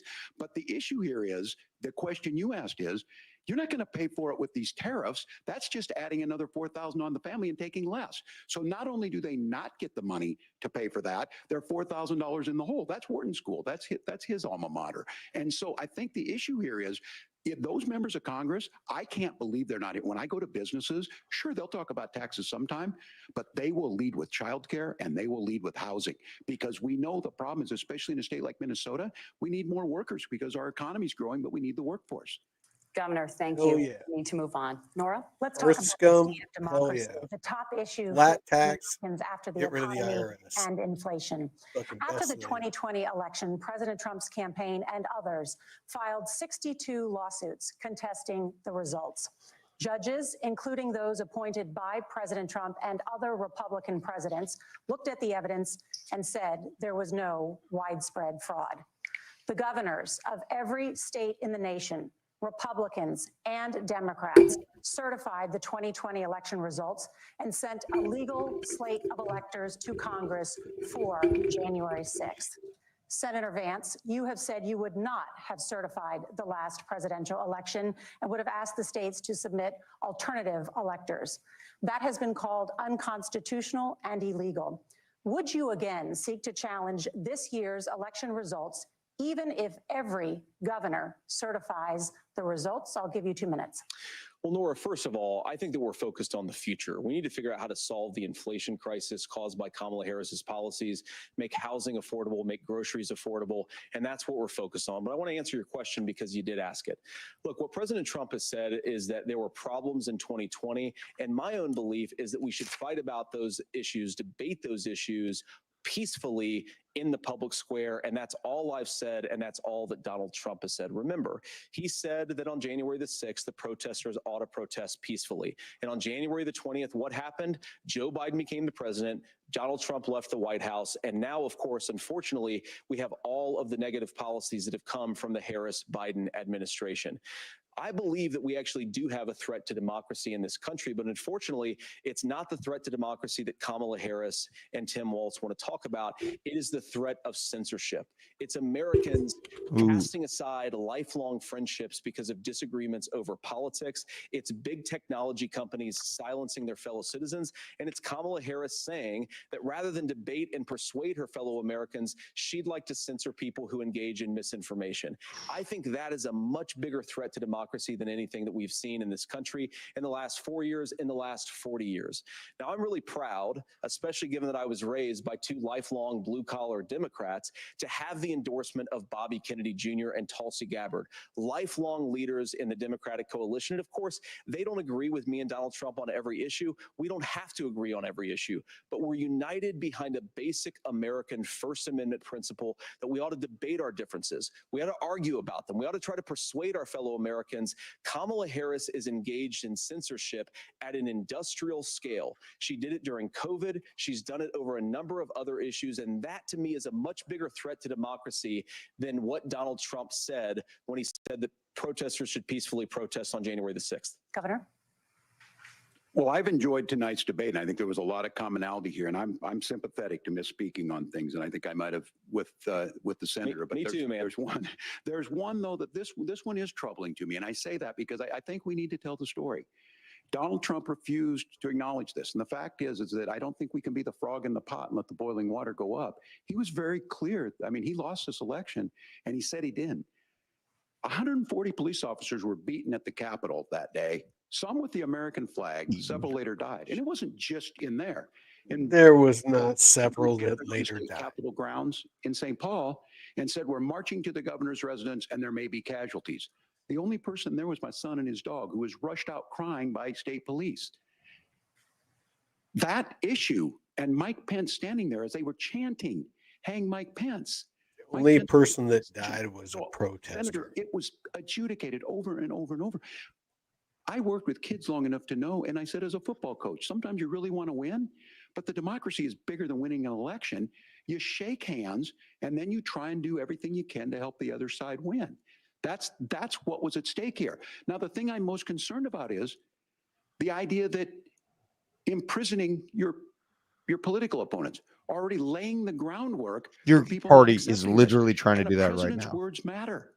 A president's words matter.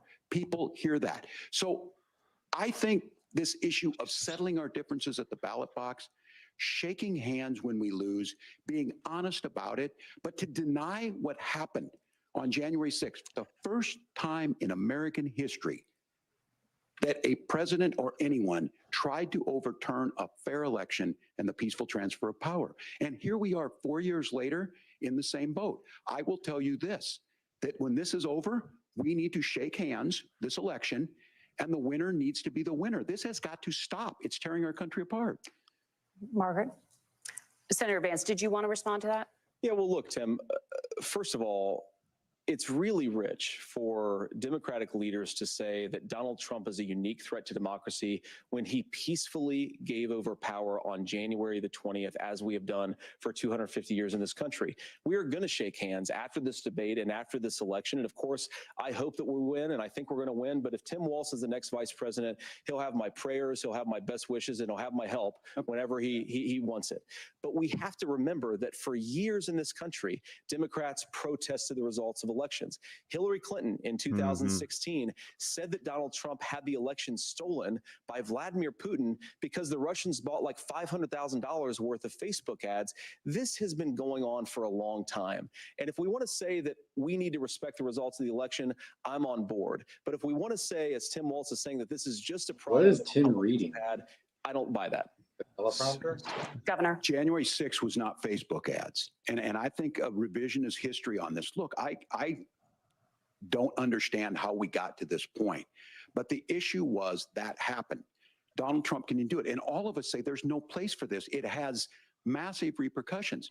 This idea that there's censorship to stop people from threatening to kill someone, threatening to do something, that's not censorship. Censorship is book banning. We've seen that. We've seen that brought up. From your party. I just think for everyone tonight, and I'm going to thank Senator Vance. I think this is the conversation they want to hear. And I think there's a lot of agreement. But this is one that we are miles apart on. This was a threat to our democracy in a way that we had not seen. And it manifested itself because of Donald Trump's inability to say. He is still saying he didn't lose the election. I would just ask that. Did he lose the 2020 election? Tim, I'm focused on the future. Did Kamala Harris censor Americans from speaking their mind in the wake of the 2020 COVID situation? That is a damning non-answer. It's a damning non-answer for you to not talk about censorship. Obviously, Donald Trump and I think that there were problems in 2020. We've talked about it. I'm happy to talk about it further. But you guys attack us for not believing in democracy. Here we the go. Most sacred right under the United States democracy is the First Amendment. You yourself have said there's no First Amendment right to misinformation. Kamala Harris wants to use the power of government and big tech to silence people from speaking their minds. That is a threat to democracy that will long outlive this present political moment. I would like Democrats and Republicans to both reject censorship. Let's persuade one another. Let's argue about ideas, and then let's come together afterwards. You can't yell fire in a crowded theater. That's the test. That's the Supreme Court test. Didn't. Fire in a What are you crowded theater. fucking You talking guys about? wanted to kick people off of Facebook for saying that toddlers shouldn't Senator, wear the governor masks. does That's have the not floor. Fire in a crowded theater. That is criticizing the policies of the government, which is the right of every American. Senator, the governor does have the floor for 1 minute to Please. respond to you. Yeah. Well, I don't run Facebook. What I do know is I see a candidate out there who refused, and now again, and this I'm pretty shocked by this. He lost the election. This is not a debate. It's not anything anywhere other than in Donald Trump's world. Because look, when Mike Pence made that decision to certify that election, that's why Mike Pence isn't on this stage. What I'm concerned about is, where is the firewall with Donald Trump?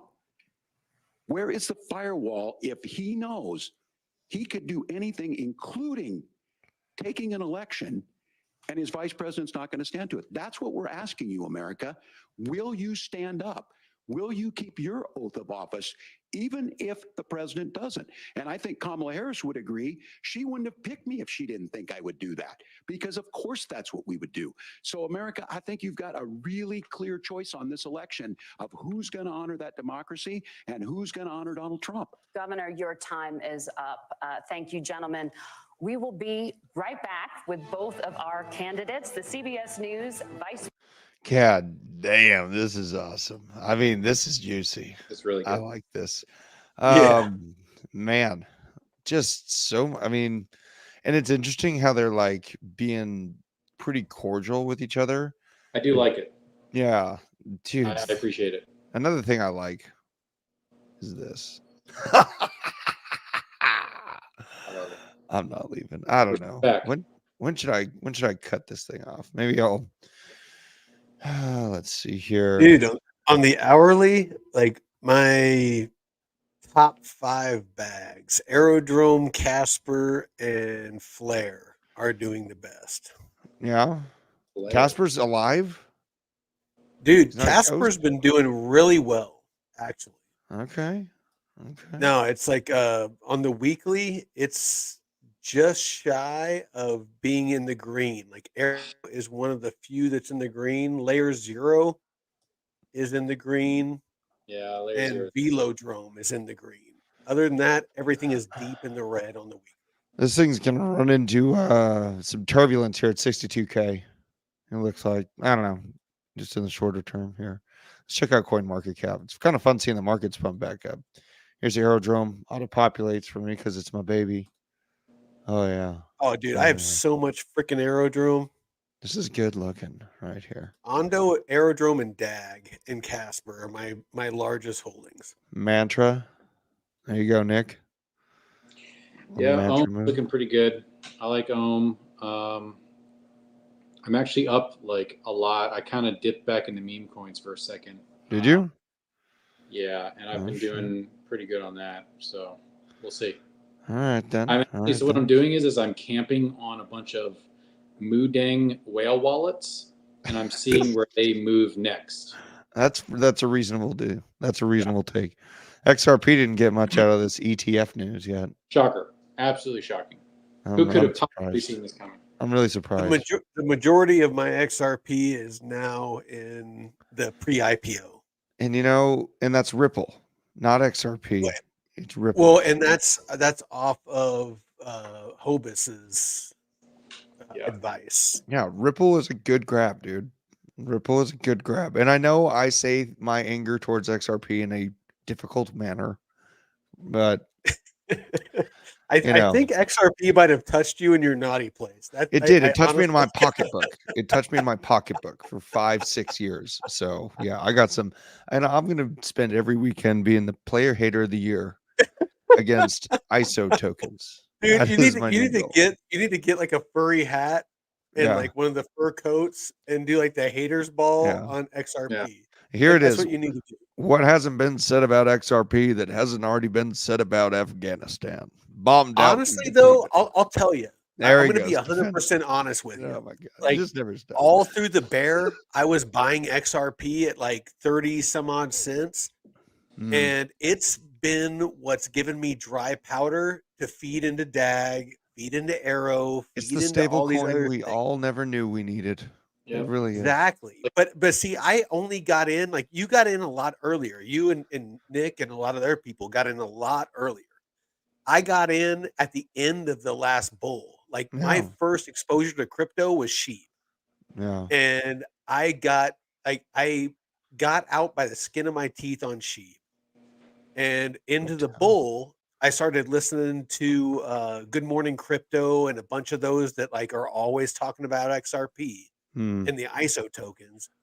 And I bought a bunch of those, and they were actually pretty stable comparatively to a lot of other cryptos. And I got lucky in my ignorance because they were so stable. And so as I matured in my knowledge, I was able to move that liquidity into things like DAG, into things like Arrow, into things like Ondo, into Yeah. things, that It had takes better time. returns. I get it. It takes time. And I was there because I spent like 5 or 6 years researching XRP. So, I just feel like a lot of time was wasted. And now all I see is these people that are probably holding bags they bought at $1, Oh, trying to yeah. shill No, everyone back into absolutely. it. It's just, That's why I don't give you too much shit about it. yeah, it's not the hill I want to see people die on. No. This is No, this is I pretty fun. get that. It's just that there's a time and a place for every investment, but the time has Oh, passed for hold on. XRP. Here we go. They are truly optimistic people. They believe in a positive future of this country and one where our politics can be better than it is. And I have to tell you that that better than it is the sense of optimism that there can be an opportunity economy that works for everyone, not just to get by, but to get ahead. And the idea that freedom really means something. Not the freedom of government to be in your bedroom or exam room, but the freedom for you to make choices about yourself. Now, look, we all know who Donald Trump is. He's told us, and as Maya Angelou said, believe him when he told you that. His first inaugural address talked about American carnage, and then he spent 4 years trying to maybe do that. Senator Vance tonight made it clear he will stand with Donald Trump's agenda. He will continue to push down that road. Excuse me. Kamala Harris gives us a different option. Now, I'll have to tell you, I'm going to be careful about the quotes, but there's one that Senator Vance said that does resonate with me. He said, Donald Trump makes the people I care about afraid. A lot of America feels that way. We don't need to be afraid. Franklin Roosevelt was right. All we have to fear is fear itself. Kamala Harris is bringing us a new way forward. She's bringing us a politics of joy. She's bringing real solutions for the middle class, and she's centering you at the heart of that. All the while asking everyone, join this movement, make your voices heard. Let's look for a new day where everybody gets that opportunity and everybody gets a chance to thrive. I humbly ask for your vote on November 5th for Kamala Harris. Governor Walz, thank you. Senator Vance, your closing statement. Well, I want to thank Governor Walz, you folks at CBS, and of course the American people for tuning in this evening. And one of the issues we didn't talk about was energy. And I remember when I was being raised by my grandmother, when she didn't have enough money to turn on the heat some nights because Ohio gets pretty cold at night and because money was often very tight. And I believe, as a person who wants to be your next vice president, that we are a rich and prosperous enough country where every American, whether they're rich or poor, ought to be able to turn on their heat in the middle of a cold winter night. That's gotten more difficult thanks to Kamala Harris's energy policies. I believe that whether you're rich or poor, you ought to be able to afford a nice meal for your family. That's gotten harder because of Kamala Harris's policies. I believe that whether you're rich or poor, you ought to be able to afford to buy a house. You ought to be able to live in safe neighborhoods. You ought to not have your communities flooded with fentanyl. And that too has gotten harder with because of Kamala Harris's policies. Now, I've been in politics long enough to do what Kamala Harris does when she stands before the American people and says that on day one, she's going to work on all these challenges I just listed. She's been the vice president for 3.5 years. Day one was 1,400 days ago, and her policies have made these problems worse. Now, I believe that we have the most beautiful country in the world. I meet people on the campaign trail who can't afford food, but have the grace and generosity to ask me how I'm doing and to tell me they're praying for my family. What that has taught me is that we have the greatest country, the most beautiful country, the most incredible people anywhere in the world. But they're not going to be able to achieve their full dreams with the broken leadership that we have in Washington. They're not going to be able to live their American dream if we do the same thing that we've been doing for the last 3.5 years. We need change. We need a new direction. We need a president who has already done this once before and did it well. Please vote for Donald Trump. And whether you vote for me or vote for Tim Walz, I just want to say I'm so proud to be doing this, and I'm rooting for you. God bless you, and good night. Senator Vance, thank you. That's great. And thank you both That for was really good. participating in the only vice presidential debate of this Man, election shut cycle. your ass up. I am so glad I don't have to listen to these hags talk anymore. Jesus Christ. That was something else, man. That was something else. That was a pretty good debate between these guys. I think they did a pretty good job. Honestly, it was more presidential than the presidential debate. It was. Yeah. What is you got a kitty cat that like blends into the floor or something like that on your lap. Unbelievable. It's got a cat on it. Honestly, I don't know how this cat survived to find me because I live in the middle of fucking nowhere and I found it outside. Did it? Like Oh my I got God. up at like 3 a.m. because I heard something outside, and I went outside to kill it because I thought it was a pack rat, and it ended up being a cat. And I freaking gave her a little bit of food, like some milk that I had, and let her sleep on my lap for a couple minutes. She followed me inside and took over my fucking house. Jesus. Money flow's trying to come back up. Guys, we're back. Yeah, we are so back. This is October. All we needed was, a little pullback, a little bit of World War III, I think we're a little early for the October. It's only up from here. Okay, man. I don't want to hear that. It's only up. I like the hopium, but let's rein it in. No, I probably got to close this Opium trade. only. I'm up like 60% now. God, maybe I You should. better close it. Fine. Drew, close it. I know. I don't want to sleep on this trade. Now. Close it. Dude, like at Do least it. close some of it out. Like close it out, open a new one, something. Or move your like freaking stop loss up, something. Lock in Nothing. something. I am sick of your reason. I am tired of this Do reason. it now. Dude, lock in some profits. Never. All right, got her on. All right. It was good watching this shit with you guys. deal. Hopefully this country chooses the right choice. We saw that. We got some squirming out of Mr. Shaved Ball Sack. This Tim Walz is just the creepiest looking guy. He's yucky. Yeah. So I appreciate everyone out there for joining us. Yeah. What are you just? You got What's that? What were you gonna say? I was just gonna say I'm just so sick of the joy and everything based on emotion. At Harris and Waltz. That's all it is. That's all it is. It's like, you know what? I can't eat joy. Joy is not going to put a roof over my head. Roof is not going to feed, my family, all of that trash. Emotion, I am so sick of the moral narcissism and, the nauseum that, that comes with that, just everything on the left. They know that people are emotional, man. They're playing to their heartstrings. They know this playbook. No, that's 100% what it is, and it's just I'm sick of it because it's to me, if you are ruled by your emotions, and I'm sorry, not sorry, but if you're ruled by your emotions, you are what's a nice way to say this? You're capped. You're done. No, you're done. You are very immature when it comes to discipline. Yeah. If you are ruled by your emotions, you're very immature when it comes to discipline. Well, you know what? I expected Vance to win. It looks like he won. He helped turn over this damn market. We're on our way to 62K. Let's go, baby. So we'll see where we end up in the morning, but appreciate everyone for joining us out here. Appreciate you, Nick, Vet. This is a good show. I'm glad we covered that together. Kind of talked it out, got our emotions out on the table there, but we're going to let it go. And I appreciate every single one of y'all. See you tomorrow morning, 8:30 a.m. Eastern Standard Time.